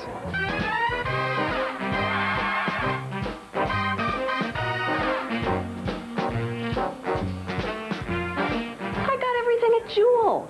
What, you think I have a fancy chef back there with a tall white hat and a funny accent? Can I have his number? Jewel, helping make your life easier. Hey, here's Bob, the host with the most, you might say. And here's his buddy, Tom. Looks like Tom could use a little help. So Bob did the buddy thing and told Tom to call and order Enzyte, the effective, reliable way to natural male enhancement. Well, Tom got his Enzyte, and look at him now. Yes, in just a few short weeks, he's stepping large and laughing easy. Free samples of Enzyte now available while supplies last. Just call or visit foodenzyte.com. Enzyte, the once-a-day tablet for natural male enhancement. This is Bob. Bob is playing well. That's because not long ago, Bob decided to go big time. New clothes, new clubs, and a call to Enzyte, the effective, reliable way to natural male enhancement. And in just a few short weeks, Bob has a big new swing of confidence, a little well-earned respect, and a very happy partner back at the clubhouse. Free samples of Enzyte now available while supplies last. Just call or visit foodenzyte.com. Enzyte, the once-a-day tablet for natural male enhancement. Introducing the Sports List. With Summer Sanders. The new show that counts down anything and everything in the world of sports. The most shocking upsets. The best sports heroes. The sexiest athletes. The biggest sports scandals. And much more. Hosted by Summer Sanders. Every night, a new list. Every night, a new argument. The Sports List. Weeknights on FSN. And welcome back to DeKalb halftime, where Northern Illinois is leading Southern Illinois 10-6. Jim Blaney joined on the field by the, and I mean new athletic director here at Northern Illinois, Jim Phillips. 2 weeks on the job. Number one, I would imagine you're not even moved to the office at all, but I understand you're not even moving into a house yet either. Oh, it's temporary residence right now at a hotel and down the road in Rochelle, but my family and wife Laura and 4 kids are back in South Bend at Notre Dame, and hopefully in short order they get here pretty quick. Let's go over your background a little bit because it's pretty fascinating. You were on Bill Frieder's staff at Arizona State. At what point and why did you decide, you know what, coaching is fine, but I think administration is where my future lies? I think it came down to you could make a difference in student-athletes' lives, both on the coaching side and the administration side. And I just had a passion on the administrative side that maybe you could do a little bit more for kids, maybe more teams, more programs, and more student-athletes. And then after you got into administration, you end up with some pretty high-powered athletic programs, not just in football, but overall at the University of Tennessee and at Notre Dame. What did you learn from those 2 places that you said, okay, when I get my own job as an athletic director, this is the one thing I want to make sure I do that I learned at either UT or Notre Dame? Right. I think, Jim, it comes down to providing a world-class student-athlete experience, academically, socially, and athletically. And too many times we forget that these are young people, 18 to 23.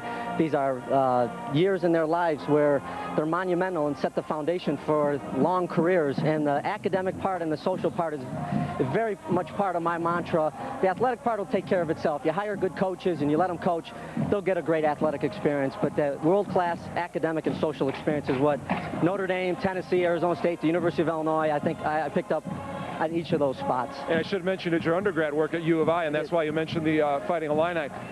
Look short-term and look long-term for me. Short-term first. Short-term goals that you have for the athletic department here at Northern. Sure.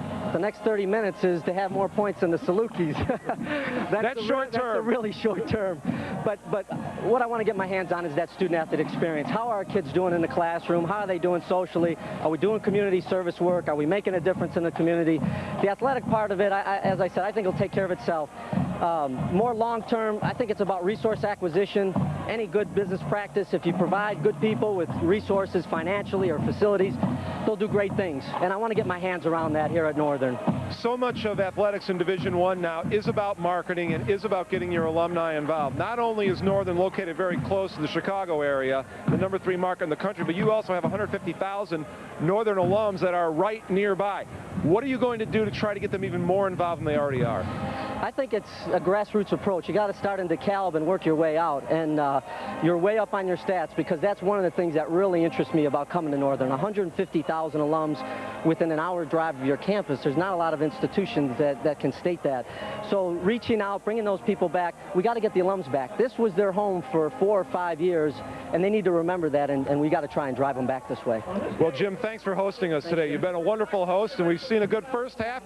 We have the second half coming up in a little bit. It's 10-6 Northern over Southern at the half. Tom and Dave are back with the highlights of the first half right after this.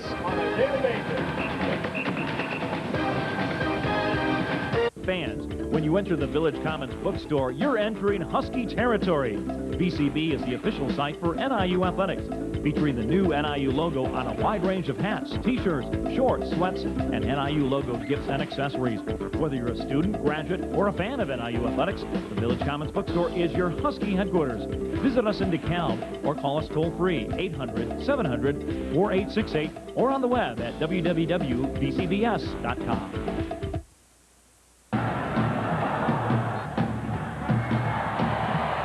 In football and in life, experience is the best teacher. Luckily, the best experience I'm getting in college is the NIU experience. I'm studying with dedicated professors in a program that's nationally ranked, and I'm applying what I learned to real-world business issues. So when I leave NIU with my degree in accountancy, I'll be a top recruit for companies that value real-world know-how. Get a step ahead. Get the NIU experience.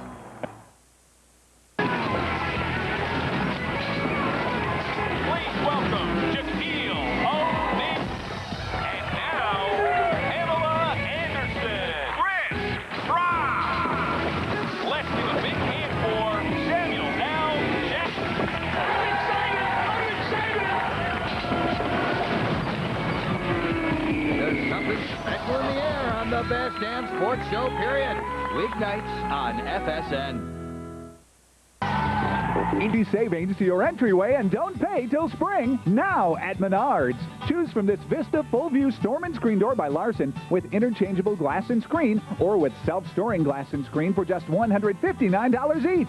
Brighten things up with this dual bright motion detector carriage light from Heath Zenith. It goes from low to high power when motion is detected. $28.88. Menards lights your way to savings. Save big money at Menards.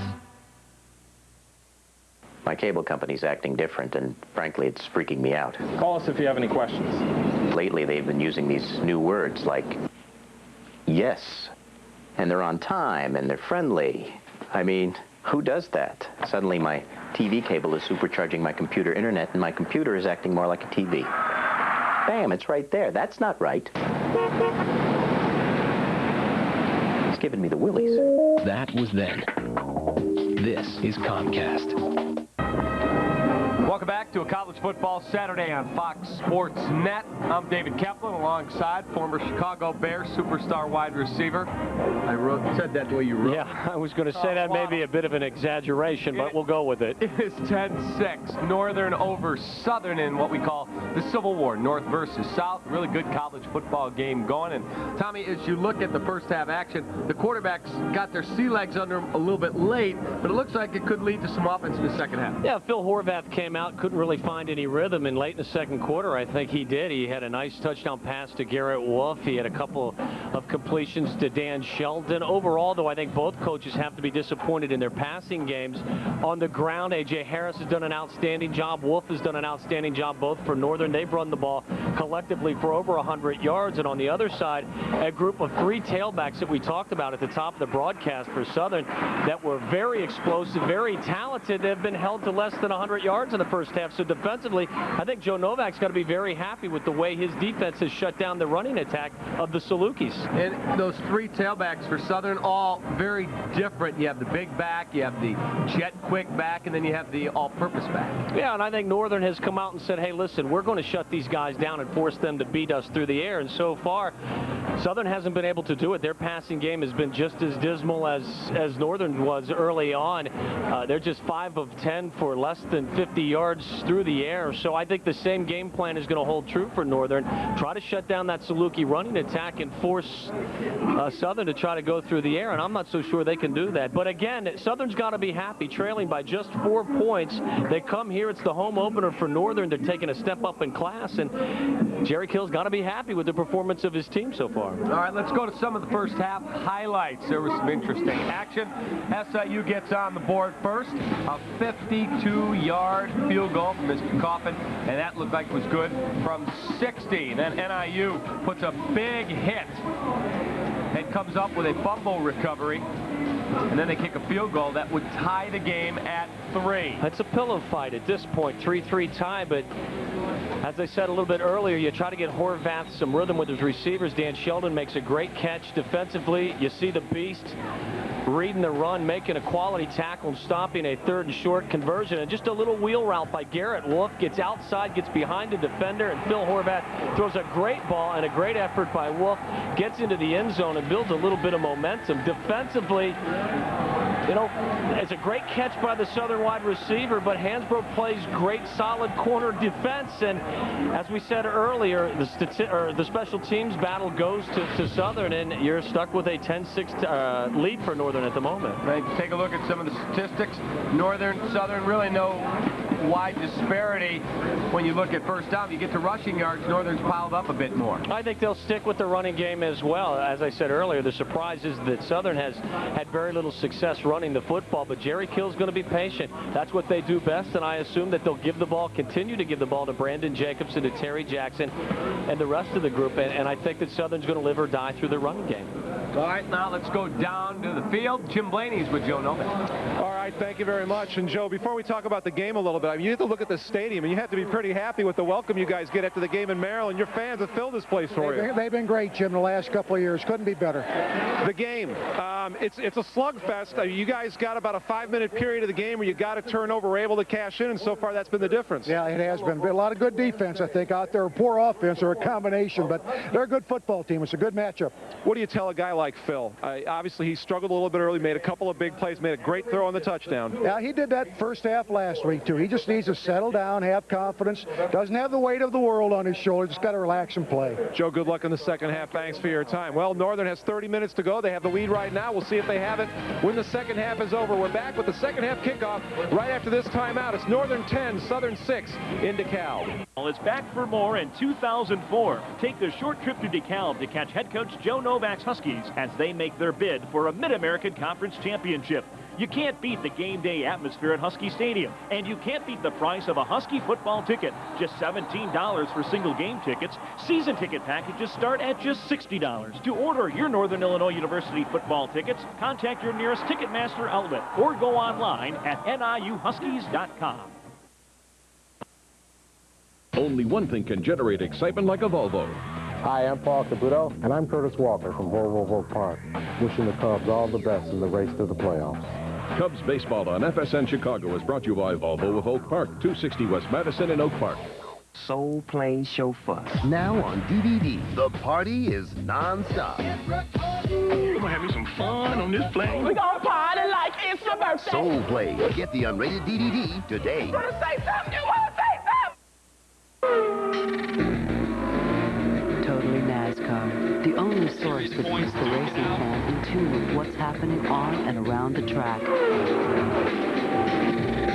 with expert analysis, racing insights, and the latest reports from the winner's circle. Your all-access pass to everything that is NASCAR. Totally NASCAR. Weeknights on FSN.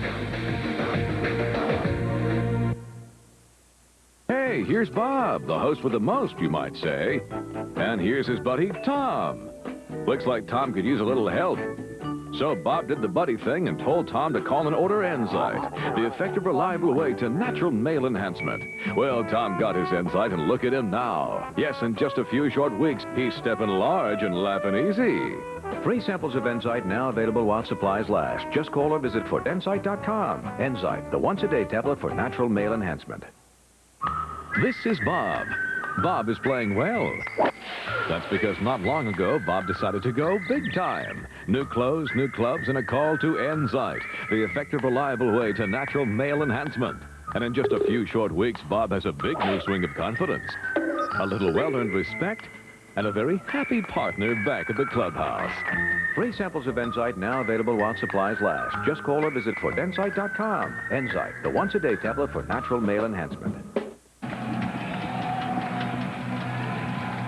Second half action getting ready to kick off here in DeKalb, Illinois. David Kaplan and former Bears standout Tom Waddle. And Southern Illinois will go on the attack first. They had won the coin toss earlier and deferred in the first half, so they get the football now. And that seems to be the trend in college football these days. Everyone will go on defense. Go on defense to start the game. Chris Nendick to put it in the air. And he booms it into the end zone, and not going to bring it out this time is SIU. Brent Little learned his lesson, I think, at the end of the first half. I'm sure his coach said to him, if the thing's in the end zone, take a knee. You hate to take the aggressiveness away from your players, but you also have to play the game intelligent with some smarts. Right. And as I said at the end of the first half, I don't expect Jerry Kill will deviate from his plan. There's no reason to panic if you're Southern Illinois. You're trailing by 4. You've got the top running attack in Division I AA. No reason to get away from that ground game plan. Joel Sambursky with an I formation backfield behind him and hands it off to, they keep running. I think it's Archie Whitlock underneath a bunch of red jerseys, and it is. Surprising, they allowed the big gigantic running back Brandon Jacobs, who we talked about all day, to be the decoy, and they allow Whitlock, who's 195 pounds soaking wet, to run between the tackles. Whitlock's going to pick up, got to call it what, 7, maybe 8, and then they get flagged for a personal foul. Personal foul on the offense, number 6. Half the distance to the goal, still first down. Hasn't been a good day for Brent Little, that's for sure. No, he didn't bring it out of the end zone this time, so he made a mistake on the next play. It's just something you cannot have. You're a decided underdog as you step up in class and face a Division 1A opponent, and that's the 3rd personal foul that Southern has had today, I believe. And you get a first down run of 8 yards. I mean, you really have yourself in a really good position. Now it'll be a 1st and 17. That's why these head coaches don't sleep a lot, and they have stock in most antacid companies. Archie Whitlock is the single back set for Joel Sambursky. And he gives to Whitlock, and Whitlock makes one man miss. And then is knocked down by Javon Lee. Well, Northern's done a nice job through the first half and through the first few seconds of the third quarter, slowing down that Salukis running game. Just a delayed draw on Archie Whitlock once again trying to run between the tackles, and Brian Atkinson once again making a play. Javon Lee coming up and making the tackle there. Sambursky's going to throw. Got a little time and cannot find his man. He was looking for Kellen Allen, who was covered very well by Rob Lee. Salukis have not done a very good job on the outside, creating space between themselves and the corners for Northern. And Sambursky sets up and just nowhere to throw it. Tom, for people that are at home that watch wide receivers like we're seeing this replay here, how much freedom, freelance ability were you given, whether it was in college or in the pros, to break your route off? Well, if you have a good rapport with a quarterback, they will give you some freedom, but you have to work within the boundaries of the system as well, or turnovers become more frequent than you want. The 3rd and 12, Sambursky. 3-step drop, goes down the field, looks and just misses Brent Little. Rob Lee with another solid play. Looks like Sambursky underthrows Brent Little a little bit. But Lee once again with a solid play in the secondary. Senior cornerback, and he knows how to play. Little does nice to wait for it. Sambursky puts a little more air under that ball. You have a big completion, possibly a touchdown. As you said, the penalty kills them. First down, they gain 8 yards. They get hit with a personal foul. Now they're going to punt 3 and out. Kettle Camp will kick it away to Dan Sheldon, who stands around his own 45. He'll back up inside his 40, grabs it, nearly fumbles it, and now has some running room. He's up the sideline. Dan Sheldon knocked out of the 24. A big play for Northern Illinois.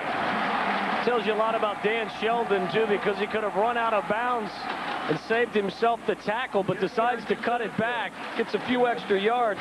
We told you in the first half, this is a young man that returned 3 punts for touchdowns in the 2002 season.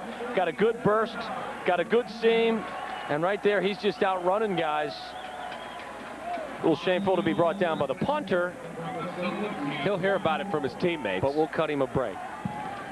And let's go, or we'll get down there in a minute because we're under play.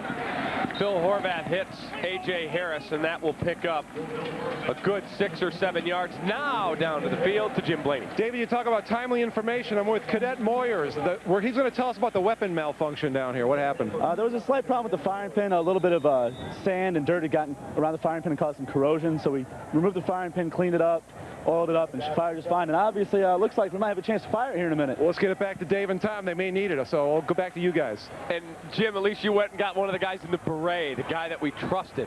Well, keep your weapon clean. You know what? You know what? Hey, Dave, can you still hear me? Yeah, absolutely. The guy you were ridiculing here, I'm going to run over here and stand next to him, and I'm going to tell you what. I'm going to say this guy bench is probably about 270. So I Jim, take it was easy. not a ridicule. We just were suggesting that we felt more comfortable with the guys in uniform. Yeah, we wanted guys who are in fatigues. I'll go in the foxhole with this guy. Well, he's got 2 rifles right now, so I'd like to tell him how much I enjoy his performance today. Yeah, he looks like he's in charge down there. That's right. Back to live action. Thank you, Jimmy. Horvath. On a 3rd and 4, hands it off. A.J. Harris, give him 6. Touchdown, Northern Illinois. Fire the gun, gentlemen. Thank you. It's working well now. Great little quick hitter, too. Southern comes with the blitz. Trying to create a little havoc, and they get caught. And A.J. Harris adds to his rushing totals today. A.J. Harris, a 4.39 in his 40-yard dash time. And this is what Joe Novak wanted.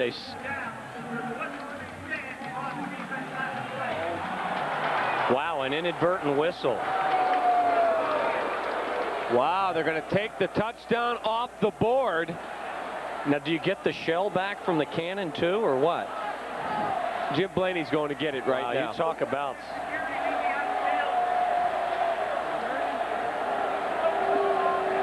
Between last week's confusion with the officials and the time clock and this.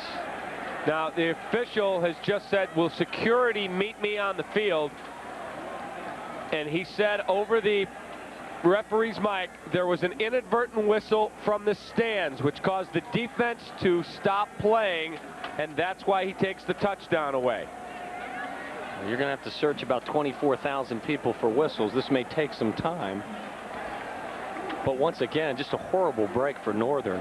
But with all the noise, how does the official hear that? Give him credit for getting the call. If he's indeed accurate, give him credit for stepping up in front of the hometown crowd and making the call. Once again, I give Joe Novak for a lot of credit for having tremendous composure. Oh, well, there you have it. Both of them stopped and look. Now they keep playing. I saw Alexis Moorhead stop, too, and you don't see an All-American stop in the middle of a play. And wouldn't you know, the misfortune turns from a touchdown to a field goal attempt now as Phil Horvath once again can't connect with his receiver. So the crowd seems to be a bit stunned here.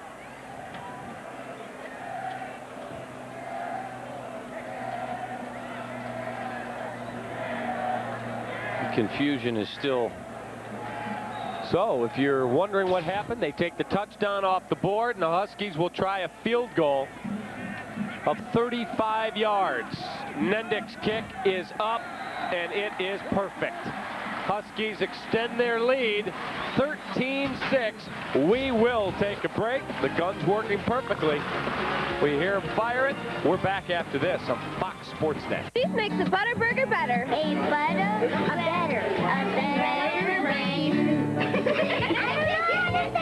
A better brand of beef makes a butter burger better. Hey, don't do it so fast. You have to take your time. A better brand of beef makes a butter burger better. A better brand of beef makes a butter burger better.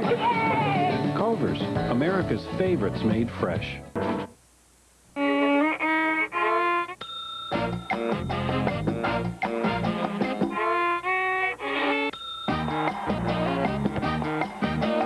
If you can afford newspaper advertising, you can afford cable TV.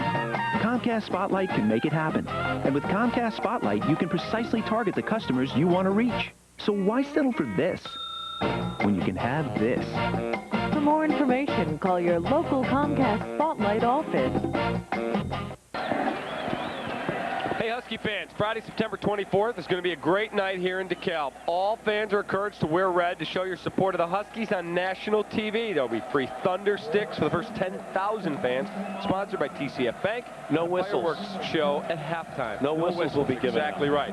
You will not want to miss it. Call Ticketmaster 312-559-1212 or go online at NIUHuskies.com to get your seats.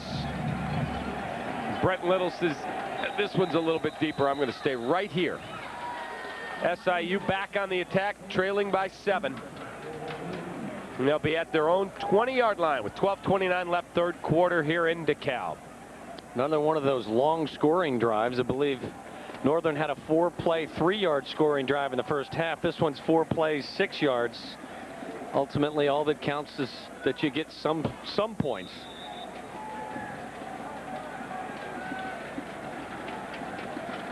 Joe Novak once again, I don't think he's completely pleased, but certainly happy to have the 7-point lead. Sambursky surveys the scene. Archie Whitlock is his tailback. He gets the football. Archie Whitlock to about the 23 or 24-yard line. We've talked about it more than once Ray today. Smith again in on the tackle. Jim Blaney talked about it at the start of the show. Again, Archie Whitlock being asked to run between the tackles, gets a nice block from his fullback, and Ray Smith steps up and makes the big tackle. You want your safeties to be quality tacklers, but you don't want them to be leading your team in tackles. That means that the opposing running attack is getting to the second level on you.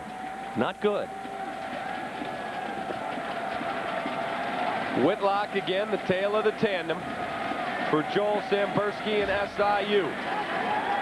An option pitch to Archie Whitlock, turns the corner and is lit up.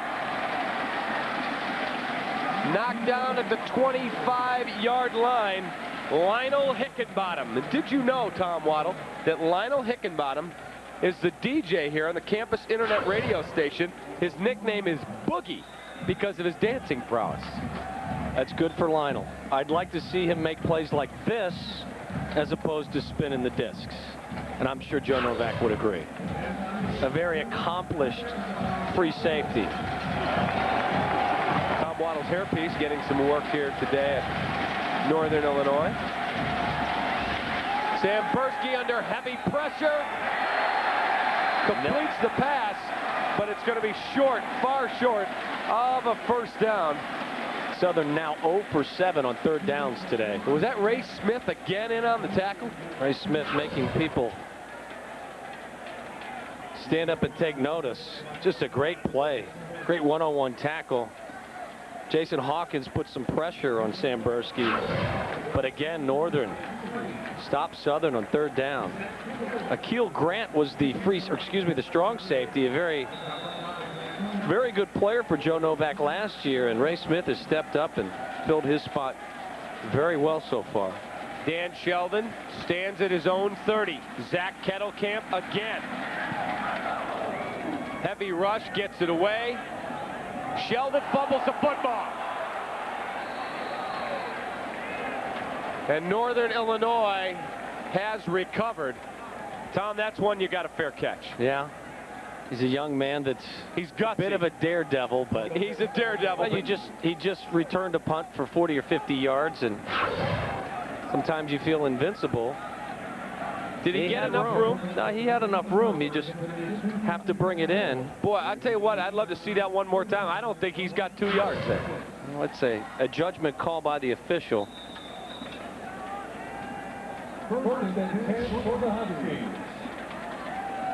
Garrett Wolf is the single back set for Phil Horvath. Handoff Garrett Wolf. Garrett Wolf dragging tacklers. Gain of 7 on first down. And the Huskies have been able to do today with 2 backs what they did with Michael Turner. We go back to the punt return, and you have to give the returner 2 yards, and it is close. Yeah, I think he broke the halo. No way he's got 2 yards. No chance. A little surprised Dan Shelton still didn't concentrate and bring it in, but should have been a flag. Garrett Wolf again. Changes direction, cuts it back into the middle of the line, and may have picked up a Northern Illinois first down. Something out of nothing there. But as I was saying earlier, last year, Michael Turner was the guy that was the workhorse, did it all by himself, leaves after 4 years as Northern's all-time leading rusher. And today, it's been the 1-2 punch of Wolf, who you say 8 rushes for 30 yards and the touchdown catch, and A.J. Harris, who's over 100 yards rushing today. Rushing by committee for Joe Novak and the 2004 Northern Illinois Huskies. And it is a Northern Illinois first down. Horvath ducks under center. Huskies looking for an extended drive here. Handoff Garrett Wolf. Garrett Wolf rumbling toward the 50-yard line. Rips off another 7 or 8 yards. Now that offensive line for Northern starting to wear down that Southern defensive line.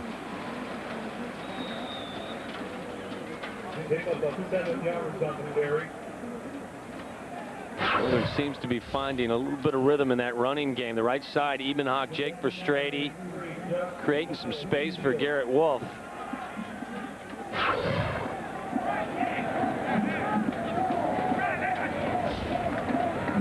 Doug Free, another guy who's out there knocking people around. That play goes nowhere.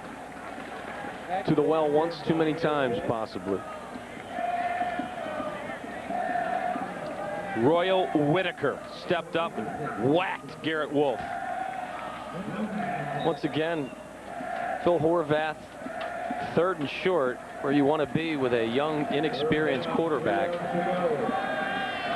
SIU runs a 4-2-5 defensive set. A little unconventional, Tom. They run 3 safeties out there. Horvath looking, and he throws it away. It's a misdirection screen with poor execution. Looked like Brad Cieslak got caught up in the wash. Looked like developed okay. But then he couldn't find Cieslak to throw the ball to, a little tight end screen. Once again, Phil Horvath has trouble converting 3rd down. Well, the Huskies letting SIU hang around, cannot put that extended drive together. 8:32 left. Anthony Gallagher will punt it away again. He has the wind at his back, and that wind is kicked up. Gets it away, a high, tight spiral. Going to come down and roll into the end zone. All right, we're taking a timeout. 8:23, third quarter. Huskies 13, Salukis 6. New Carside to Go is here. Well, come on, let's go, let's go, let's go, little darling. With Carside to Go, you can make dinner just by making a call. Let's go again once more. Plus, we'll deliver the food straight from our kitchen to your car. Oh, pretty baby, I love you so. So try Applebee's new Carside to Go. It's not fast food, it's Applebee's Food Fast. Eating good in the neighborhood. Let's go. Runners at the corners. He swings. It's a ground ball to the shortstop. Uribe flips to second out. On to first. Oh, that's the White Sox winner. And Joe hits a drive to left field. There it is. A swing, and there's a hit down there. There's a drive. A swing coming to the plate. The slide. Safe. The 0-2 pitch. He looks up. You can put it on the board. Yes.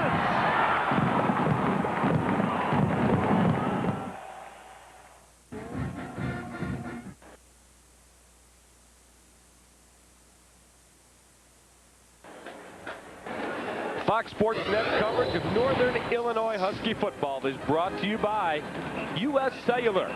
We connect with you. Culver's Frozen Custard and Butterburgers, America's favorite. Casey's General Store, the official convenience store of NIU Athletics. The Village Commons Bookstore for all your Husky clothing and souvenirs. Visit vcbs.com. Applebee's. Try Applebee's Carside to Go. You call it in, we bring it out. Blaine's Farm and Fleet. The hardest working people in America find value at Farm and Fleet. Jewel, helping make your life easier. And we're back to live action. Archie Whitlock, that end-around play again, and he is going to get a first down for Southern Illinois. Real nice run again. Tom, there's the misdirection. That's the second time they've had success with it. Archie Whitlock has Rob Lee out in front of him, covering him. He comes in motion and just finds a running lane, gets the first down. It's a bit of a mismatch out there when he lines up, and Rob Lee, the big, strong corner for Northern Illinois, is more of a run support corner than he is a cover guy. The big hoss, Brandon Jacobs, is the single back set. Archie Whitlock is the man in motion. And Brandon Jacobs takes it into the teeth of the Northern Illinois defense, but doesn't get very much. Quince Holman, 6'3", 261, a junior, was one of the men there to knock him down. Well, they've seen that play enough now. They should know how to defend it. Brian Atkinson, the beast, also there. Little surprised they haven't gone to a play-action pass off of that. We've also got laundry, Tom. See what the call is. After the play, unsportsmanlike conduct on the defense, number 9. 15-yard penalty, automatic first down. Joe Novak is standing out on the field, and he's not a happy camper. You expect more from your senior and your defensive leader than that. Lionel Hickenbottom, no excuse for that. Losing his composure. They've done a nice job containing that running game from Southern today. Joe's not real happy, and he shouldn't be. Lionel's an emotional leader for this team, but as a senior, he should know not to do things that will hurt his defensive crew. Standing down there with Mike Sabak, one of the fine defensive coaches and recruiting coordinator. Mike was here when I was coaching basketball up here more than 20 years ago. Been here a long time. Jacobs takes it into the line on first down and will pick up a couple of yards. Brandon Jacobs is a transfer out of Auburn, and this is a guy, Tommy, who brings a legitimate presence to that backfield. There are a lot of NFL scouts who will watch this young man run the football this year. We talked about his size, 6'4", just under 260, good speed, runs a pure 4.5 in the 40-yard dash, was averaging 6.2 yards per carry at Auburn, but just caught himself behind an All-American and a Heisman candidate in Cadillac Williams, getting more of an opportunity to run the football at Southern. Sambursky rolling, a lot of pressure, and misses his man.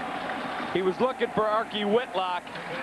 Ton of pressure on Sambursky. Ken West makes a play. Ken West, a little undersized in terms of weight, 235 playing DN. But he's a guy who really gets after you. He's not going to be much of a run stuffer from his position, but you see him coming off the edge. No one blocks him, and he gets right to Sambursky. Rushes the throw. Can't get it to Whitlock. Third down, they'll call it 8. A long 8 for SIU. A lot of pressure, and Sambursky's going down. A gang of red shirts comes flying in, led by the beast, Brian Atkinson. It's just a jailbreak. They've had no success throwing the football today. Southern hasn't, and as you see, everybody's coming. Atkinson finds his way to the quarterback, Sambursky. Take a look at all the red shirts. Could have been anybody. Rob Lee's coming from the corner position. No chance for Sambursky to get the pass off. And when you're not threatened through the air, you can take chances like that. You know, you lose a guy like Nick Duffy, and you wonder what you're going to have in the middle. And boy, the beast has stepped up and played very well. Yeah, he moved from the outside to the inside and has done a great job. Zach Kettlecamp with another punt. Been a busy man. Dan Sheldon has it. Dan Sheldon trying to make some hay. Knocked down at the 24-yard line. No fear in Dan Sheldon. Nope. You return punts, you have to have thick skin and a short memory because you are going to muff a few of them. Now, my partner, Tom Waddle, took one back in an NFL game to the house for a touchdown. I won't mention that it's preseason, or maybe I will mention that it was preseason. It doesn't matter. You're still playing an NFL team. It's not always that straight line speed. It's the shiftiness. You're as shifty a guy as I know. They only called me to return punts when it was a hailstorm or a snowstorm. He's got good hands. Put him in there. Horvath rolls, throws for C-Slack, and he'll gain maybe a yard. Maybe. You may gain a yard, but again, you develop confidence and continuity with your receivers, and that's what you have to do. Again, last week, Phil Horvath played very well against Maryland. Did throw a couple of interceptions, but for the most part, a solid effort. Took a step back in the first half of this game and seems to have maybe found a little bit more of a rhythm late in the second quarter and early here in the second half. Horvath going to roll, going to throw, looks for Dan Sheldon. It's got his man, and Sheldon makes the move. Sheldon trying to turn the corner, and he gets hit at the 39. You called him fearless. That was another example. I said to you at the break, though, with young quarterbacks, I do not like to see them roll out of the pocket because they have so many things to worry about. Here, this one works out well. You have Horvath rolling to his left, as you'll see, throwing to Sheldon, who makes a nice catch and decides to turn it inside, and then thinks better and decides to turn outside and does a lot of running for no extra yardage. Clock clinged by one of the big guys coming back. Bring back some memories, Tom. Some bad ones. Horvath going to throw, and we've got a flea flicker, and Sheldon's open. He's gone. He's at the 10. 5, 4, 3, 2, 1. Give it 6. Touchdown, Northern Illinois. Joe Novak's bag of tricks pays dividends. Marcus Perez with the best throw of the day. That was pretty. That was fun to watch. Very well executed. And look at Joe. Joe has the same expression on his face. The fans are going nuts, but Joe Novak once again containing himself. Extra point, dead solid, perfect. It's 20-6 NIU, 4:51 left, third quarter. Dan Sheldon from his buddy.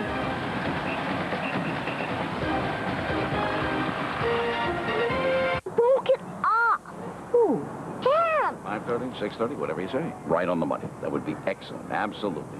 Okay, I think your turn is up. But this is the only place I can get a good signal on my cell phone. Mister, Jerry. don't make me come up there. Jerry, I think I'm going to lose you. Need a better network? Switch to US Cellular and take our Best Network Challenge for 30 days. Then you'll be sure it's the best network for you. It's one more way we connect with you. US Cellular.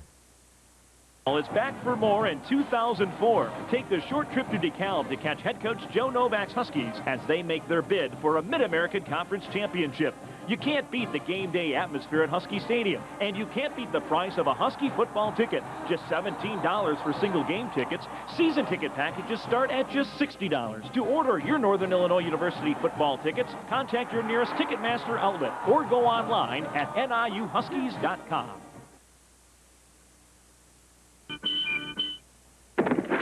You're last, but that's okay, because at Libertyville, Mitsubishi, everybody gets the gold.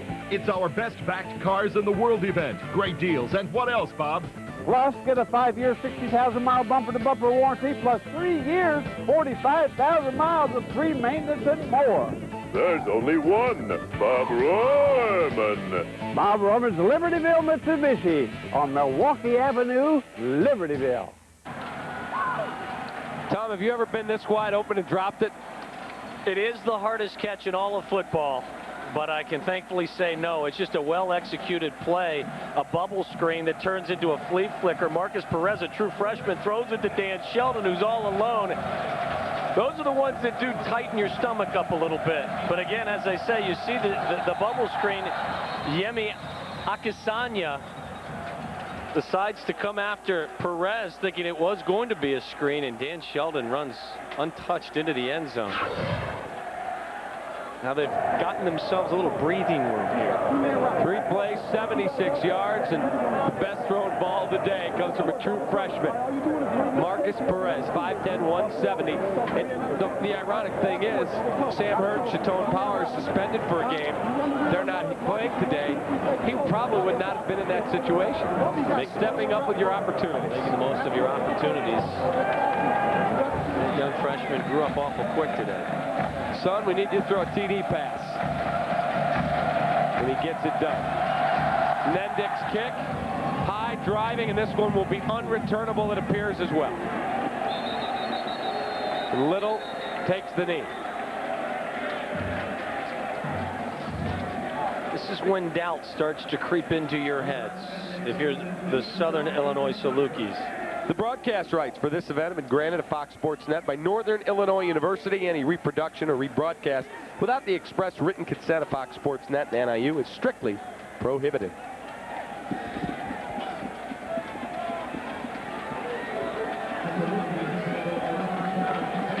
Salukis first and 10 at their own 20-yard line.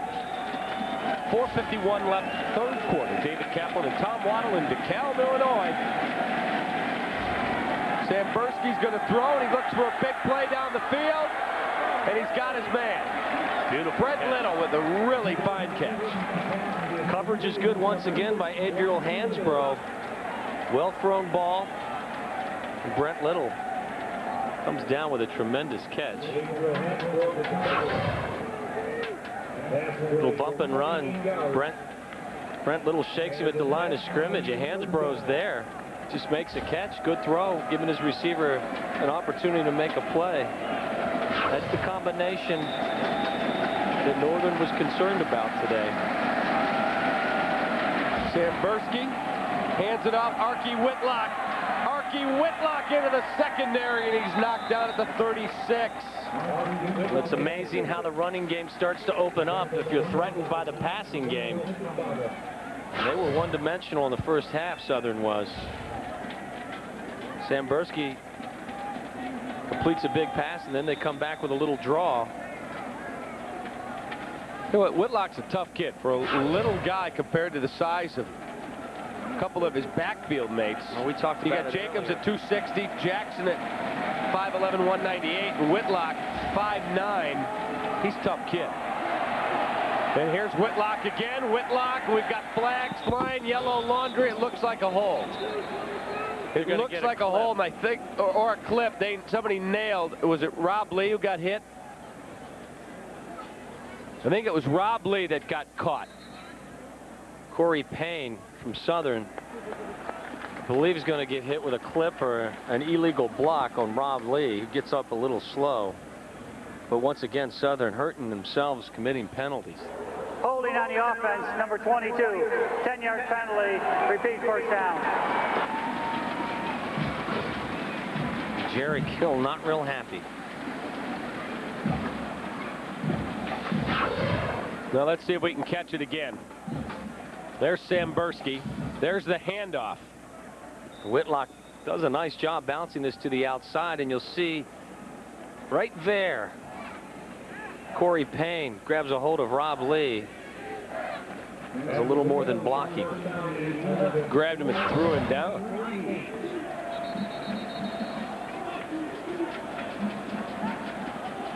Well, they'll penalize Southern from the point of the infraction, so it's going to be 1st and 11.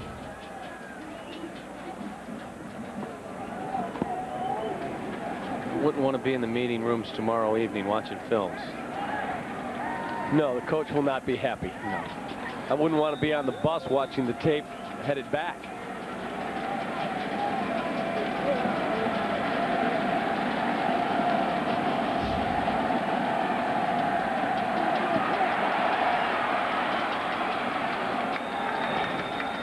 Sambursky stepped up, had nobody open, and at least was able to make some progress, picked up 3 or 4 yards, did a nice job not forcing the ball into coverage. Yeah, smart quarterback, 3-year starter, also a pretty good runner of the football, 800 career yards on the ground. As we said earlier, doesn't have real Division I talents, not a big, fast, strong-armed guy, but certainly a very smart quarterback. Moxie gets the most of his abilities. 2nd down and 6 for Sambursky and company. Pitches it to Archie Whitlock, turns the left corner, and gets knocked down. Lionel Hickenbottom, the man who flew up, made a big hit. When you're defending the option, everybody has a role and a responsibility, and Eric Pittman played his well, pressured the quarterback, forced him to pitch the ball to Whitlock. You'll see Sambursky, and there's Eric Pittman playing his lane, and here comes the support. Hickenbottom comes in from his safety position, but again, you have to play disciplined defense when you face an option attack.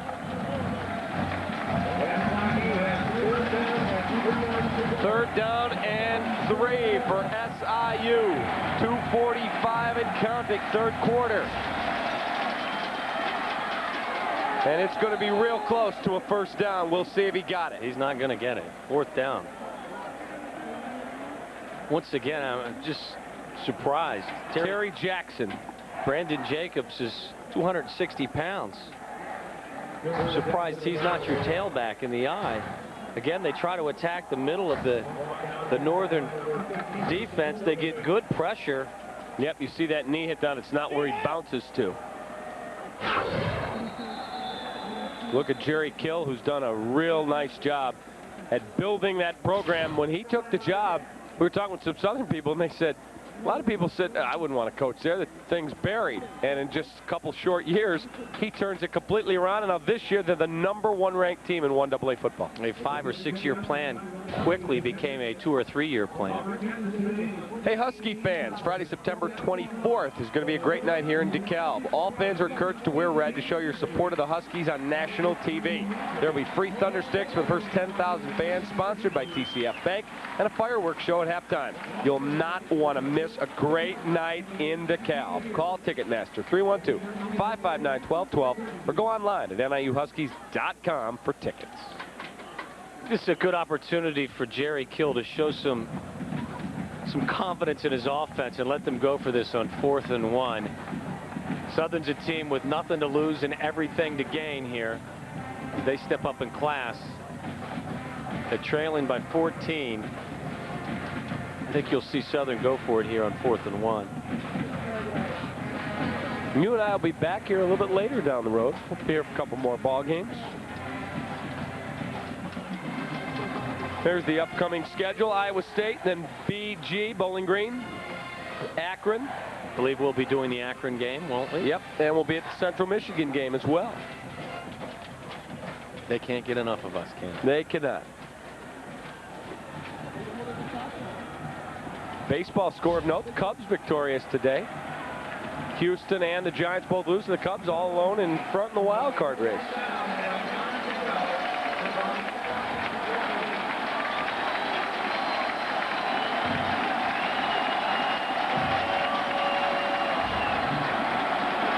Sambursky throws, got his man. He has got a first down, a big play, keeps the drive alive. J.T. Wise, Ray Smith wrote him down, but J.T. Wise makes his first catch of the day, and that's good for a Salukis dog first down.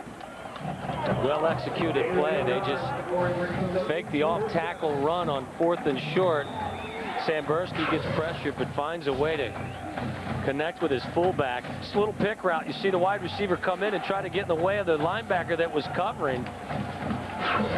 A legal pick.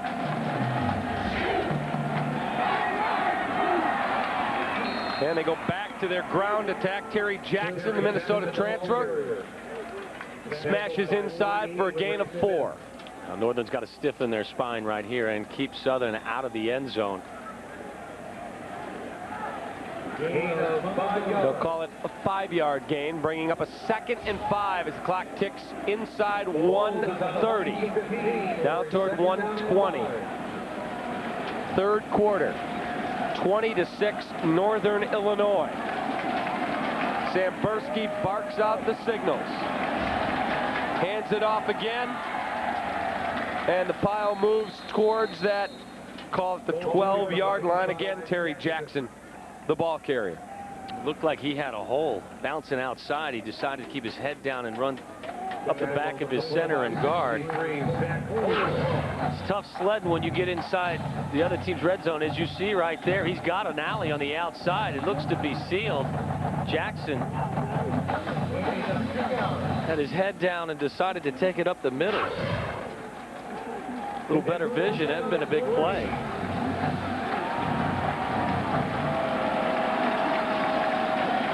Terry Jackson, the deep man. Archie Whitlock, the up man. Sambursky going to throw for Whitlock. It's incomplete. They went back to the well there. Lionel Hickenbottom broke it up. And once again, I think Southern is forced to go for it on 4th and short. Down 2 scores. Right, as you approach the 4th quarter, the field goal probably is not what you're thinking here. Well, and here comes the field goal unit. As you see, good defense. Lionel Hickenbottom breaks up the pass, but once again, Sambursky's rushed to throw the ball. Jerry Kill says, you guys up in the booth don't know what you're talking about. I'm taking points. This will be a 30-yard kick from the left hash for Craig Coffin.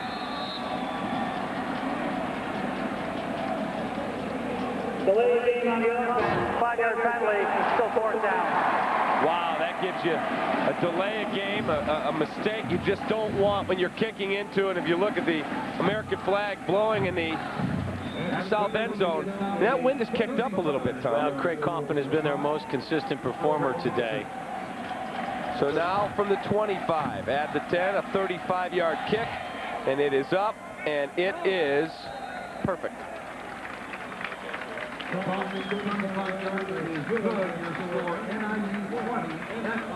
So it's 20-9. SIU creeps ever closer with 19.1 seconds left, 3rd quarter. Now, if you're the Northern Illinois Huskies, you want a long, sustained drive that eats up a lot of clock and establishes your running game. A low-risk offense. Let's go back down to the field. Jim Blaney, take it away. Well, to pick up on what Tom just said, as a matter of fact, after the last touchdown, when the Northern offense came off the field, their coaches had 3 words for them. Let's go pound. So they're just going to try and, as Tom mentioned, run clock, run the ball. We just wear out Southern and get the win here. Back to you guys. Jim gets great access right down there with the coaches. Gets in the huddle. They've kicked him out of the Cannon area, though. Correct. Jerry Kill now needs his defense to come up with a stop. It was probably the best drive of the day for Southern. 10 plays, 63 yards. They come up with just 3.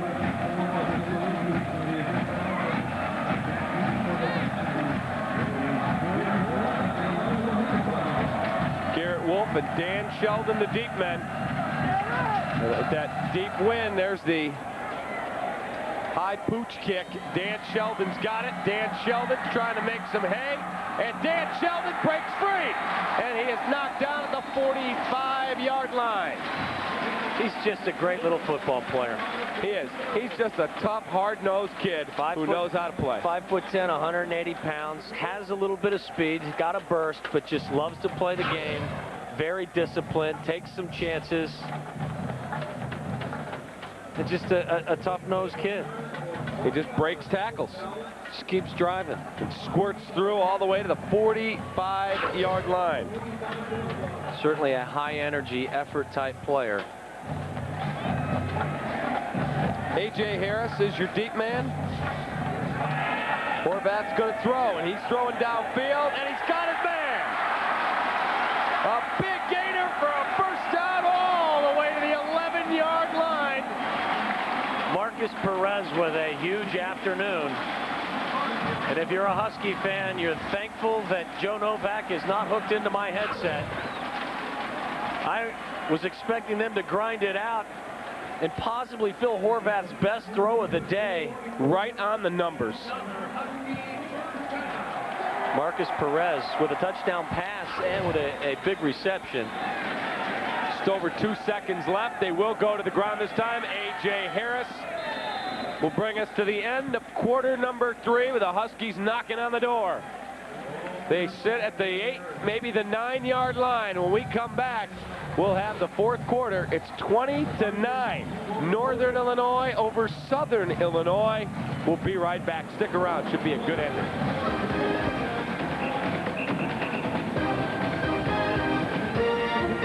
Bug Jeans at Blaine's Farm and Fleet, your denim headquarters with quality brands like Wrangler, Rustler, Riders, and Lee. For everyone in the family, you'll find the right jeans at the right price.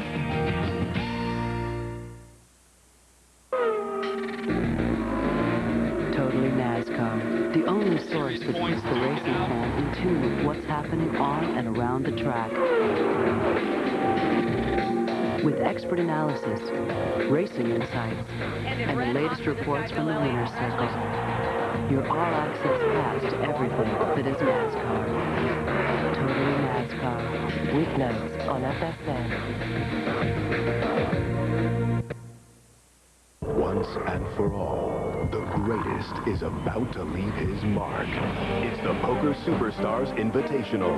For the first time in history, the 8 greatest players gather to finally answer the question, who is the world's best poker player? No amateurs, no jokers, no mercy. Learn from the masters. The Poker Superstars Invitational. Tomorrow, only on FSN.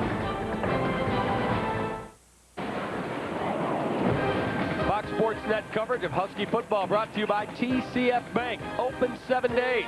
And the Comfort Inn and Suites of Rochelle. A great place to stay before or after Husky football, where you will sleep in comfort. It's an absolutely gorgeous late afternoon, early evening here in DeKalb, Illinois. David Kaplan and Tom Waddle, the Huskies knocking on the door. 2nd 8 at the SIU 9-yard line. Phil Horvath gives it to A.J. Harris.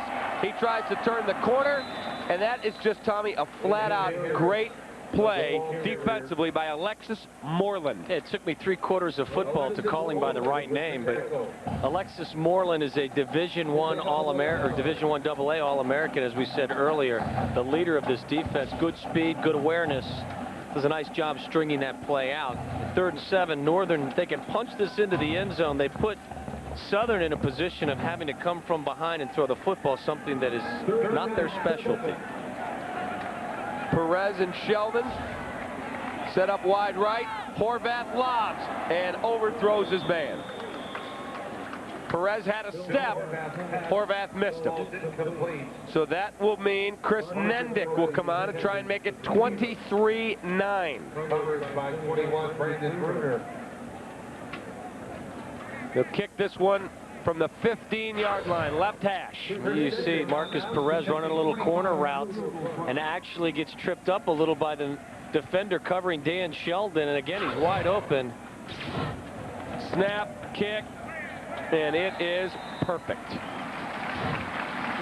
23-9, Northern Illinois.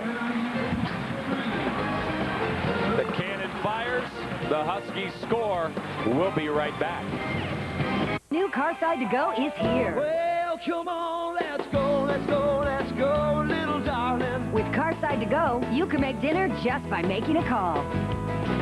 Let's go again once more. Plus, we'll deliver the food straight from our kitchen to your car. Oh, pretty baby, I love you so. So try Applebee's new Carside to Go. It's not fast food, it's Applebee's Food Fast. Eating good in the neighborhood. Let's go!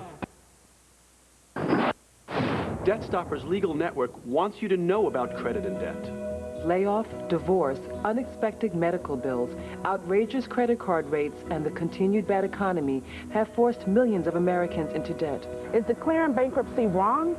You are entitled to file for bankruptcy if you owe more than you can reasonably expect to repay. You don't have to live in fear of your creditors. Bankruptcy isn't some kind of gimmick. Debt Stoppers can stop your debt.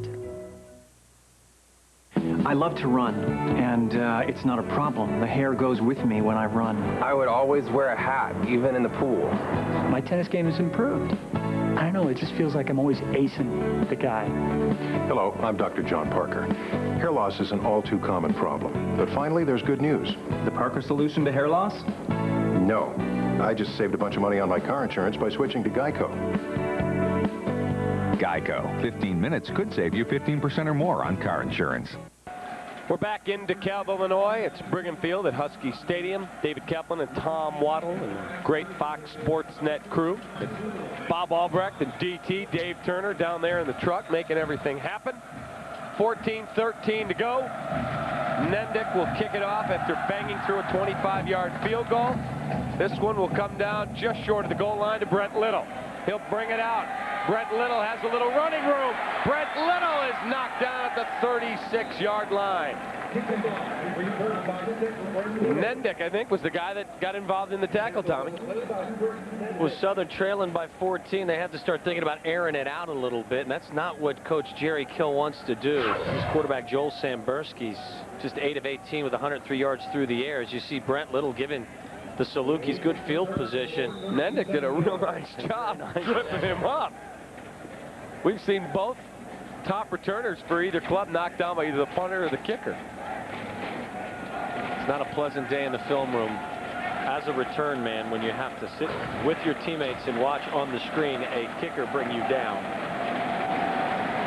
Samberski barking out signals as he looks over the NIU defense.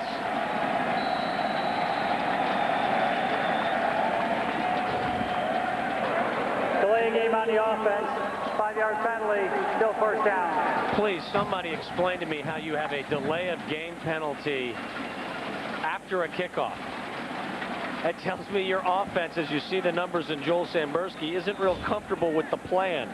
Just 8 of 17, 104 yards. And trailing by 14, the Salukis are probably going to have to go to the air.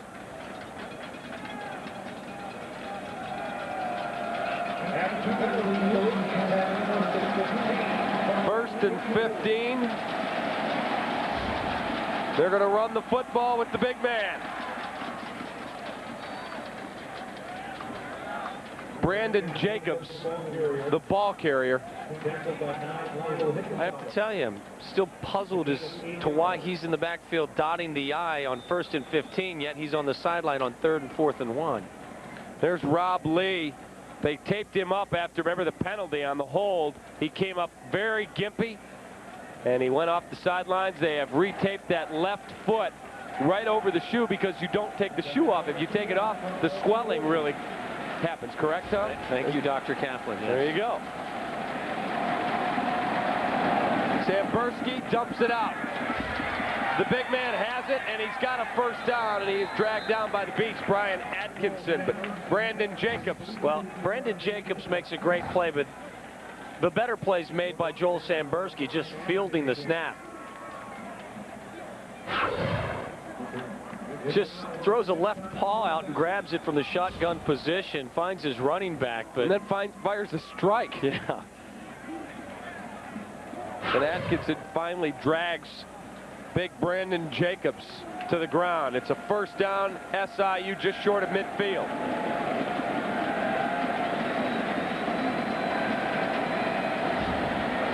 Sambursky looking to throw, finds his man, got a first down.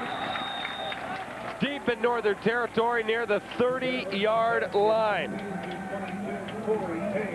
Corey Payne makes the play. If you noticed Rob Lee's ankle was taped up, I'm sure Jerry Kill and Corey Payne recognized the same, and they go after him on just a quick slant. Payne does a nice job running after the catch. Lee with good effort to bring him down, but certainly they have to be targeting Lee. 1st and 10, they'll spot it at the 33-yard line. Sambursky. Delay handoff, and the big man, Brandon Jacobs, goes nowhere. Nice job by the NIU defense. Yes. Jason Hutton with a tremendous play. Junior linebacker, number 85, Jason Hutton. It's a well-designed play, too. It's just a great open field tackle against a big man.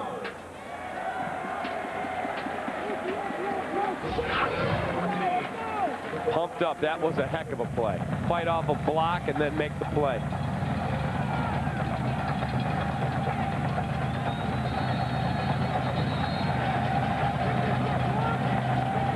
Sambursky wants a timeout. That leaves him with just one left, trailing by 2 scores. Well, we're going to take the timeout with him. That's the second SIU timeout with 11:54 to go. This is Coach. What do you got for me? We'll find out when we come back. It's all good, baby, it's all right. We can make it. We just gotta try. It's all good at Casey's General Store, where you'll find pizza made with the freshest ingredients. Now get any large specialty pizza for $9.99. Baby, it's all right. Baby, it's all good.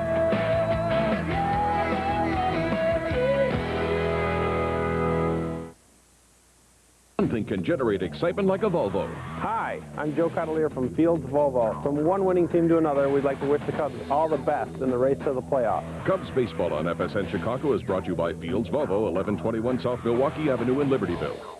For Pete Sampras, when critics crossed the line, the game got personal. You can criticize me, but don't criticize my family. It never feels good to have people talk negative about you. Pete Sampras, Beyond the Glory, Sunday on FSN.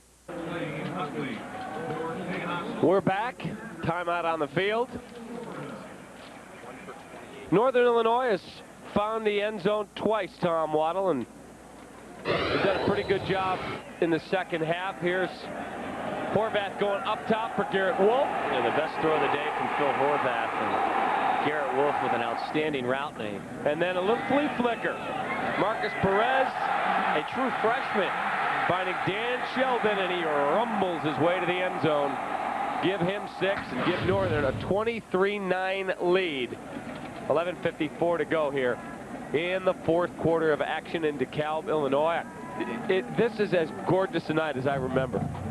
Absolutely beautiful. It's been a good afternoon. Certainly a better afternoon for the Huskies than the Salukis, but they knew coming to DeKalb they were stepping up in class. Haven't had the success in the running game that they would like, and now trailing by 14, they're going to have to air it out, and that's certainly not their strength. Sambursky going to go from the gun. Drops back, rolling, throwing down the field, and cannot find his man.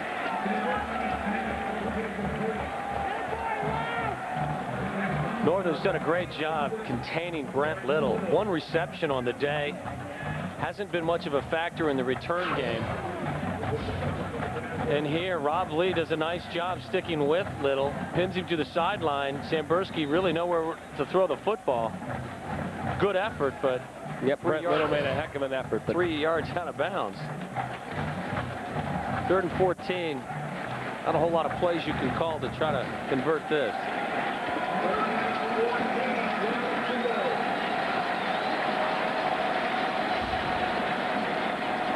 Hand off to Jacobs, and he is knocked down. Well, they're in 4-down territory. Ray Smith. Time. I'd be shocked if Jerry Kill sends the field goal unit out. You're 3rd and 14. You've got 2 downs to get 14 yards. Not surprised to see them run the football.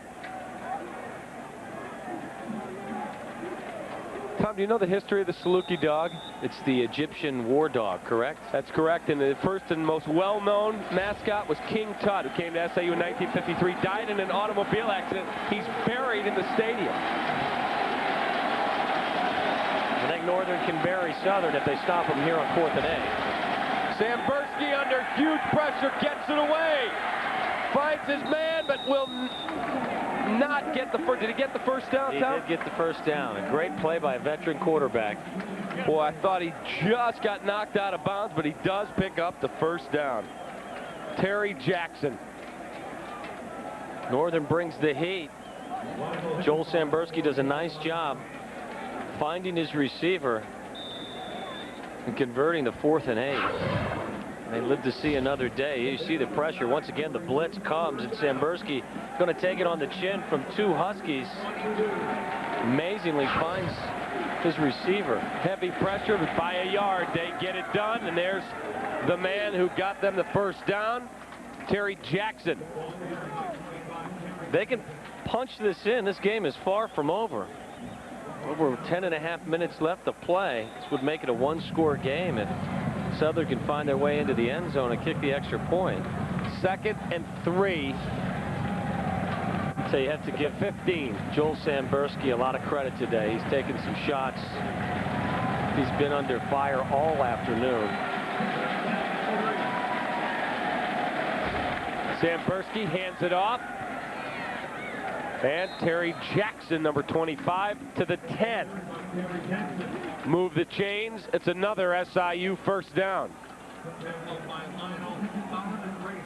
Saving their best for last. Hickenbottom and Ray Smith come in and make the play. Just again, great vision.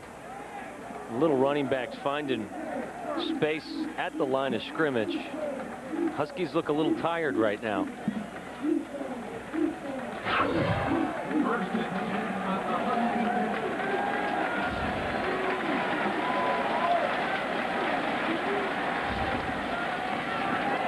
And that time, Terry Jackson goes absolutely nowhere. Blown up in the backfield.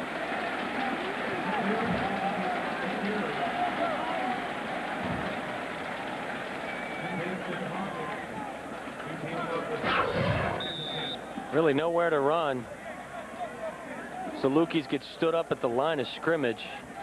You talk about Brian Atkinson, the beast filling the hole. He's an outside linebacker by trade and has moved inside to fill Nick Duffy's by Nick Duffy, and has done a great job in 2 weeks playing the middle. 2nd and goal, just inside the 10. Sambursky lobs for the end zone, incomplete. That's the 2nd time today that Adriel Hansbrough has done a nice job forcing a Saluki receiver to the sideline. Just a fade route. Sambursky's looking for a little help, maybe a little flag. And Hansbrough does a nice job, just a 3-step fade route. And again, Hansbrough does a nice job forcing Corey Payne out of bounds. 3rd and 10, 9:09 left here, 4th quarter. Sambursky with an eye backfield. Drops back, has got time, throws for the end zone. Touchdown. Touchdown, Southern Illinois. Kellen Allen, the little corner route, Rob Lee. It's a 1-score game. He got some time to throw, drop back, and then deliver to strike. Great Kellen Allen. Really was a great drive by Southern. Mixed in the run and the pass. Craig Coffin on for the PAT, which would make it a 7-point game.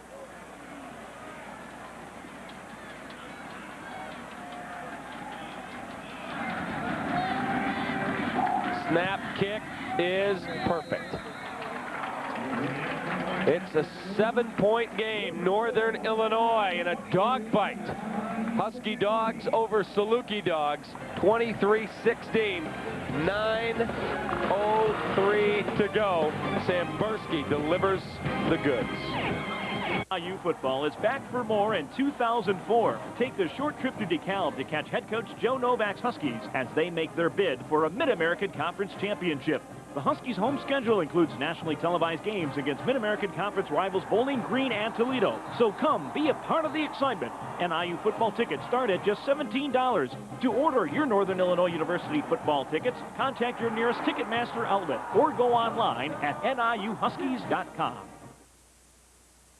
Once and for all, the greatest is about to leave his mark. It's the Poker Superstars Invitational.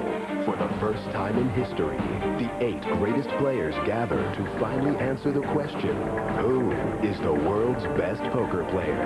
No amateurs, no jokers, no mercy. Learn from the masters. The Poker Superstars Invitational, tomorrow, only on FSN.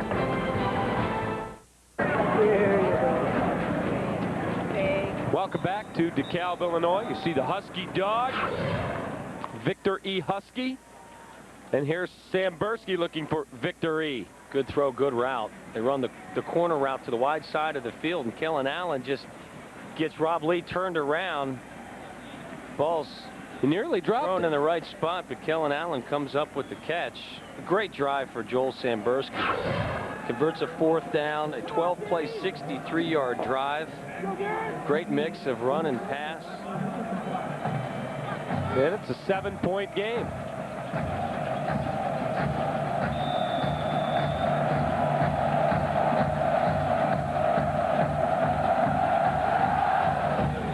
And that kick will probably be down in the end zone. Nope, he's going to bring it out. Garrett Wolf says, I'm going to take it out of the end zone. And he gets knocked down at the 20. Northern's fearless back there. They need a long, sustained drive here. They have a size advantage with their front 5 versus the front 7 of Southern.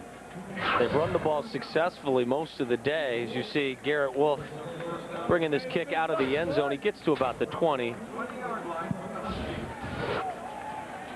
But Northern needs to establish a little bit of offense here. 1st and 10 for Phil Horvath and company.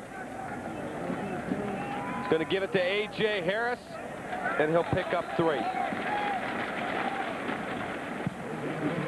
Maybe 4. See where they give him a spot. And this is where a young quarterback has to grow up and learn how to work the clock. Gain of 4. Just under 9 minutes to go in the game. You want to use every second of that play clock with a 7-point lead. Not a great day through the air for Phil Horvath.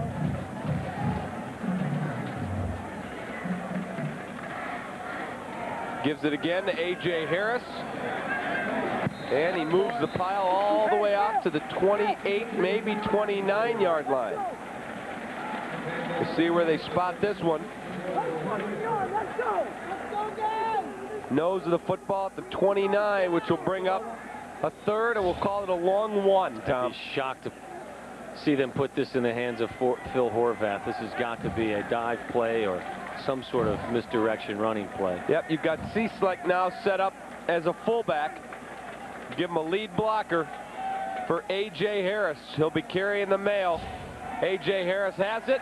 He pushes and he dives forward. That was second effort. He went from the outhouse to the penthouse in about a split second there.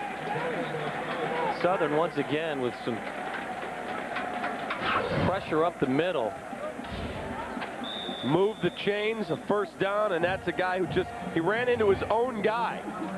Doug Free gives him a little bit of a push, and they get the 1st down. Let's go to Jim Blaney very quickly. Dave and Tom, at the risk of being master of the obvious, that's a huge 1st down because for the first time in this game, the Northern Illinois defense looking a little bit winded. They need a little bit of a rest before they go back out. Back to you. Excellent point, Jim. A.J. Harris moving the pile again, and he's out to the 36-yard line. Again, a bit surprised to see Phil Horvath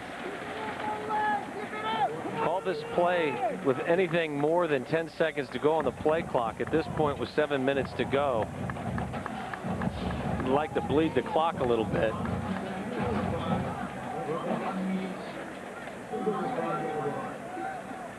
Two tight ends for Northern Illinois. Hand it off again. A.J. Harris. A.J. Harris for a first down to the 45-yard line. They're just wearing the Salukis down up front. Doing what you need to do, Tom, to move the chain. Getting some push from Van Acker, Ebenach, Lewick. And certainly A.J. Harris has had a great afternoon. 134 yards on the ground for A.J. Harris. That's a nice afternoon. Averaging well over 100 yards per game for 2 weeks.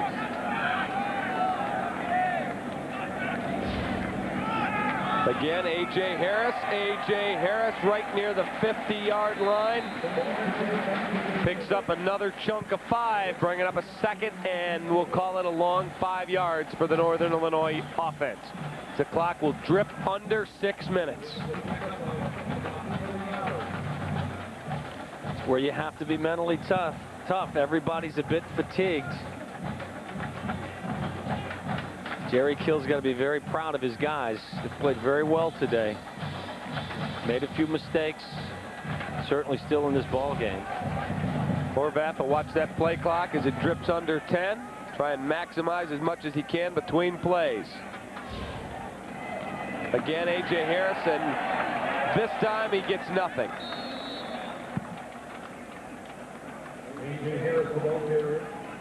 Well, they're bringing the blitz. Southern is. That's Frank Johnson. He's a safety coming in to make the hit. A.J. Harris is saying, I need a blow. Get me a sub. And he is not going to get a sub on 3rd and 5. You keep your best players in the huddle. Coach says, A.J., just stay right there. 3rd down and 5. Horvath rolls, throws, and he's got his man. Let's see what they say. Yes, sir. It is a completed pass and a first down. Dan Sheldon.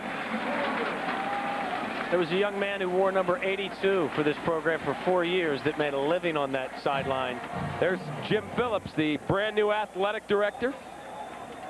Tell you what, he's the best dressed AD I've ever seen. Impeccably dressed with the red Sheldon with the tightrope catch. Looks a lot like P.J. Fleck right there, doesn't he? I remember the P.J. Fleck catch in the back of the end zone on the north end last year, dragging that foot. Give Phil Horvath a lot of credit as well for an important throw on 3rd down. Garrett Wolf makes one-man miss. Drags tacklers for another yard and a half. And the Huskies will have a 2nd down. And we'll call it 6. All you young tacklers out there, if we show you this replay, watch Frank Johnson. He'll keep his head down. Had a blow-up shot at Garrett Wolf. And misses the tackle. We'll see the end of the play. But Frank Johnson had an opportunity to stop Garrett Wolf in the backfield. Poor technique. Not that I tackled anyone. You knew because you got hit enough. Garrett Wolf knocked down at the 37-yard line. I think is where they're going to spot this. Brought down by Royal Whitaker. Well, this is the 35-yard line. A picture-perfect drive. Just power football. Garrett Wolf following his blockers. Ben Lewick clears some space. This is a huge one here. SIU going to rally the troops to see if they can get a stop. Northern going to see if they can pick up a huge first down. A.J. Harris, and he is not going to get it. What do you do, Tom Waddle? Well, I don't think you want to try and kick a 52-yard field goal into the wind. I would assume you'd go for it. The wind has calmed down a lot. If you look at the flags, they have settled down a lot. That American flag is hanging now in limp at the flagpole. If you had Steve Azar on your roster, I think you'd give him an opportunity to kick a 50-yard field goal. But since he has graduated... So do you pooch kick it or go for it? I think you go for it. You've run the ball effectively. I think what they're going to do is run this clock down as they have and call timeout and discuss it then. But They take a penalty, delay a game. Fourth down. So now you're definitely going to punt the football. Here's where you need your punter to be able to pooch this thing inside that 10-yard line. I'm a little surprised. 4th and 3. You've run the football very well. 2:31 left. Phil Horvath is still, as you can see, in that huddle as they decide what they want to do. But I'd be surprised if you go for it on 4th and 8. I would assume they're going to punt it now. It looks like, yes, that's what they're going to do as the offensive line comes out. Dejectedly heads to the bench.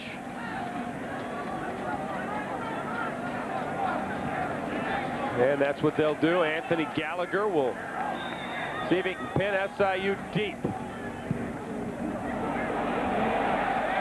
That's going to come down not quite where he wanted it. We'll see where they mark this. The 21-yard line. So about a 12-yard punt. So if you don't take the penalty, you go on it at 4th and 3 and you get stopped, the loss is a little over 10 yards. Anthony Gallagher punted for 18 yards. Call me a gambler. But you've got an offensive running attack that has done a pretty nice job against that Salukis defense. I think I would have rolled the dice on 4th and 3 and gone for it.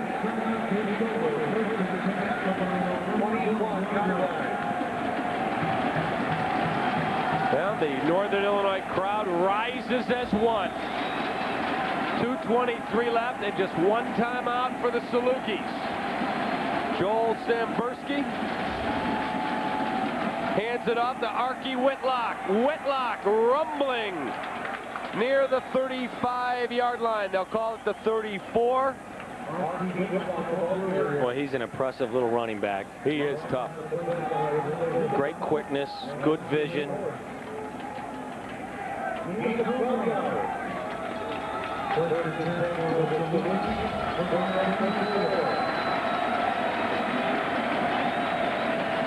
Sambursky looks, throws, has got his man. Be a gain of about 7 yards. Well, both of these quarterbacks certainly have played much better in the second half. Micah Turner was the man, I believe, who made the catch.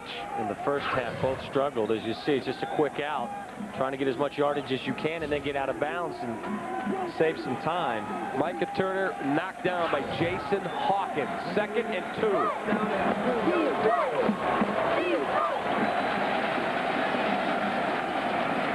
Sambursky, the handoff. Archie Whitlock will not get the first down. Obviously, Southern is in 4-down territory, so they'll have 2 shots to get a yard for the first down or 2 yards for the first down. 3rd and 1.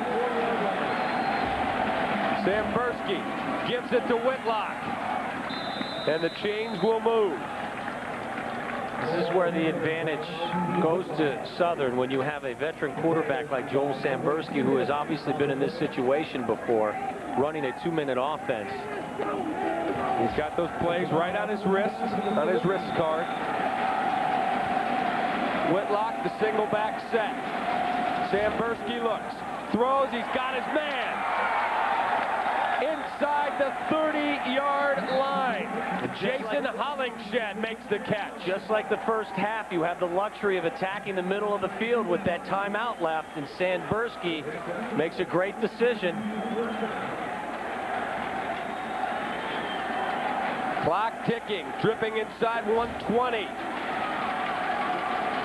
Sambursky barking out the play at the line of scrimmage. NIU brings the heat. He finds his man for another first down. Hits his tight end, Micah Turner.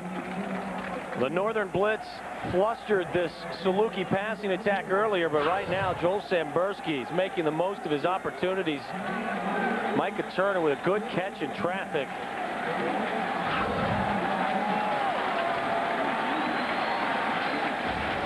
Sambursky throws. He's got his man, and and he's into the end zone.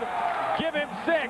That's a touchdown. Southern Illinois' Brent Little, and a PAT will knot it at 23. Brent Little with a nice catch, a missed tackle from Rob Lee.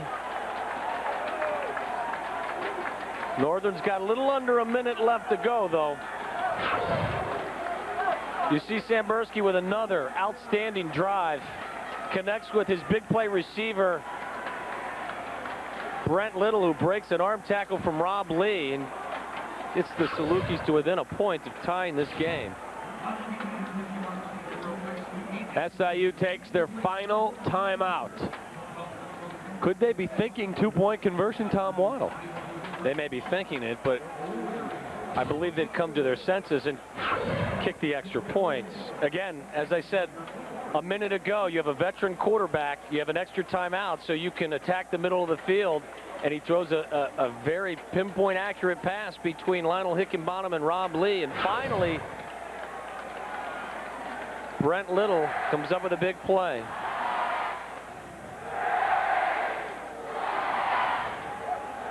Really would be surprised to see if Jerry Kill goes for 2 here. But it looks like they're thinking it over. Remember, there's still 54 seconds left to play.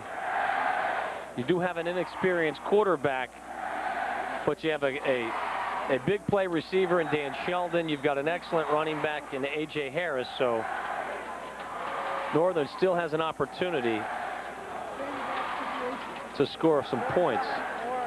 And they have 3 timeouts.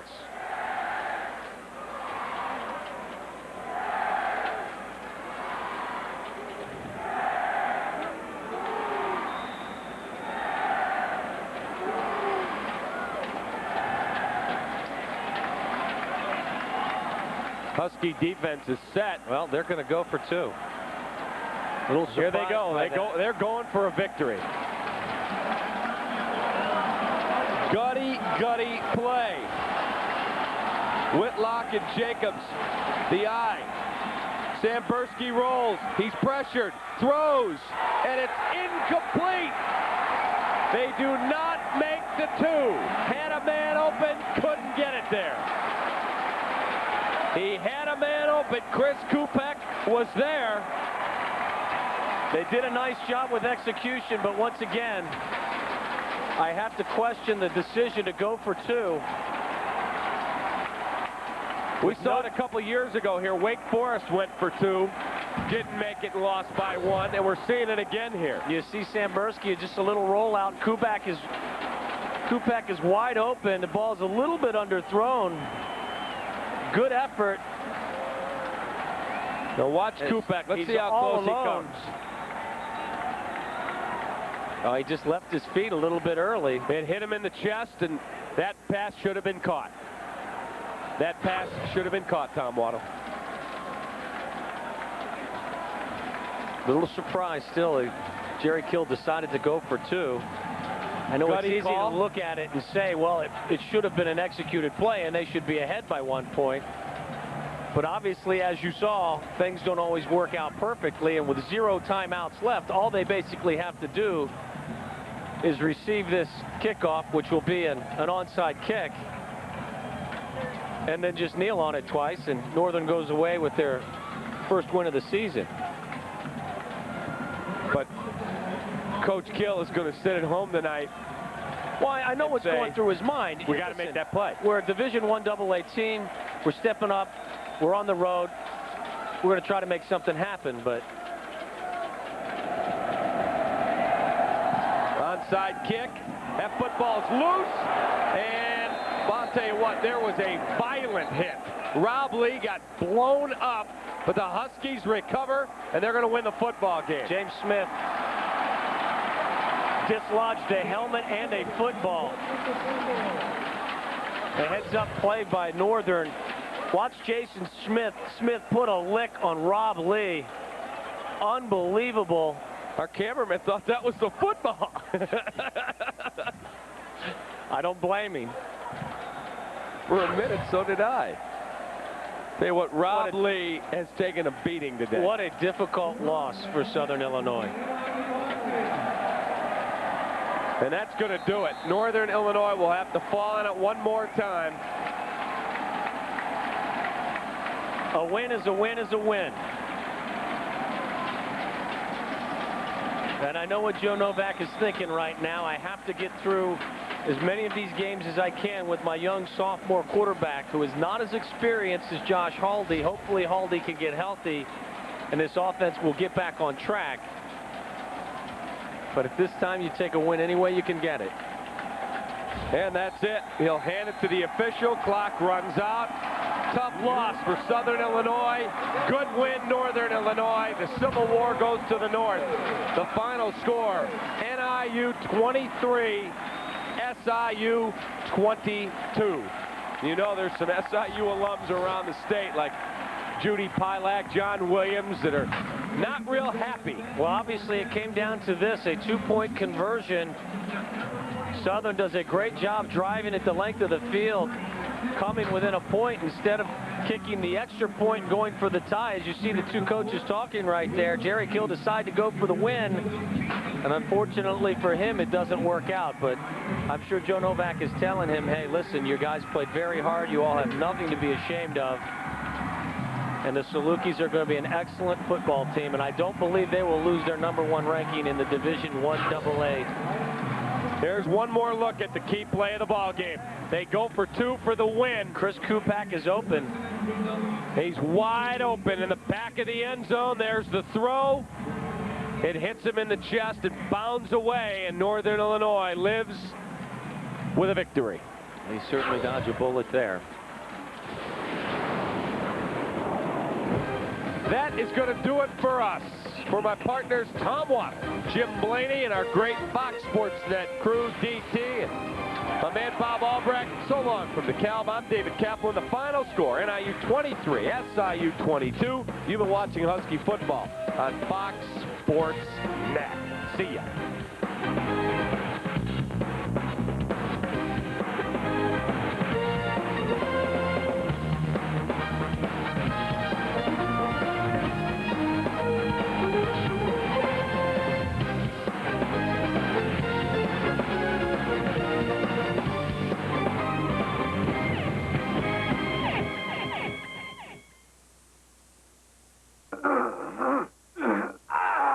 That's okay. At Schaumburg Honda Automobiles, everybody gets to go. We crush the competition. We're the Midwest Honda volume leader. We stock more Hondas. We sell more Hondas. With our sales volume, we carry a lot of weight. There's only one, Bob Rohrman. It's our everyone win sale going on now at Bob Rohrman Schaumburg Honda Automobiles, just 8 blocks west of Woodfield Mall on Gulf Road, Schaumburg. Safe, professional, affordable. Future Vision Laser Center is proud to announce our See-for-Free LASIK program. Call 1-888-633-6333 right now to find out how you can see for free. Call 1-888-633-6333 for Future Vision Laser Center, Chicago's LASIK leader. Don't miss this once-in-a-lifetime opportunity. Call 1-888-633-6333 now. Future Vision Laser Center. Safe, professional, affordable.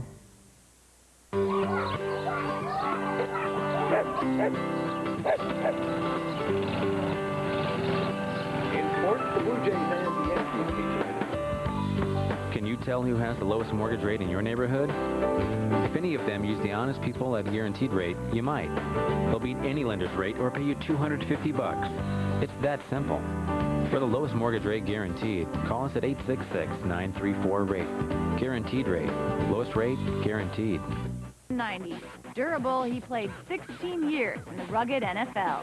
I've heard people say he was the Lou Gehrig of football. To have longevity in the NFL is so incredibly difficult. Nobody understands how insane that is. Of course, when you think of Art Monk, you think of the streak. A quiet superstar, Monk's legacy is a then record 183 straight games with a reception. On third down, the Redskins are throwing to Art Monk. Art Monk is going to make the big play. He was tough.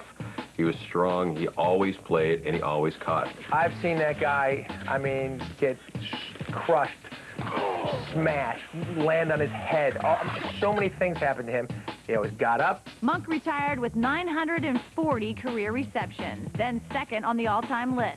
A 3-time Pro Bowler, he played the game the way a lot of people feel it should be played. He wanted his teammates to play, even though he seemed real quiet.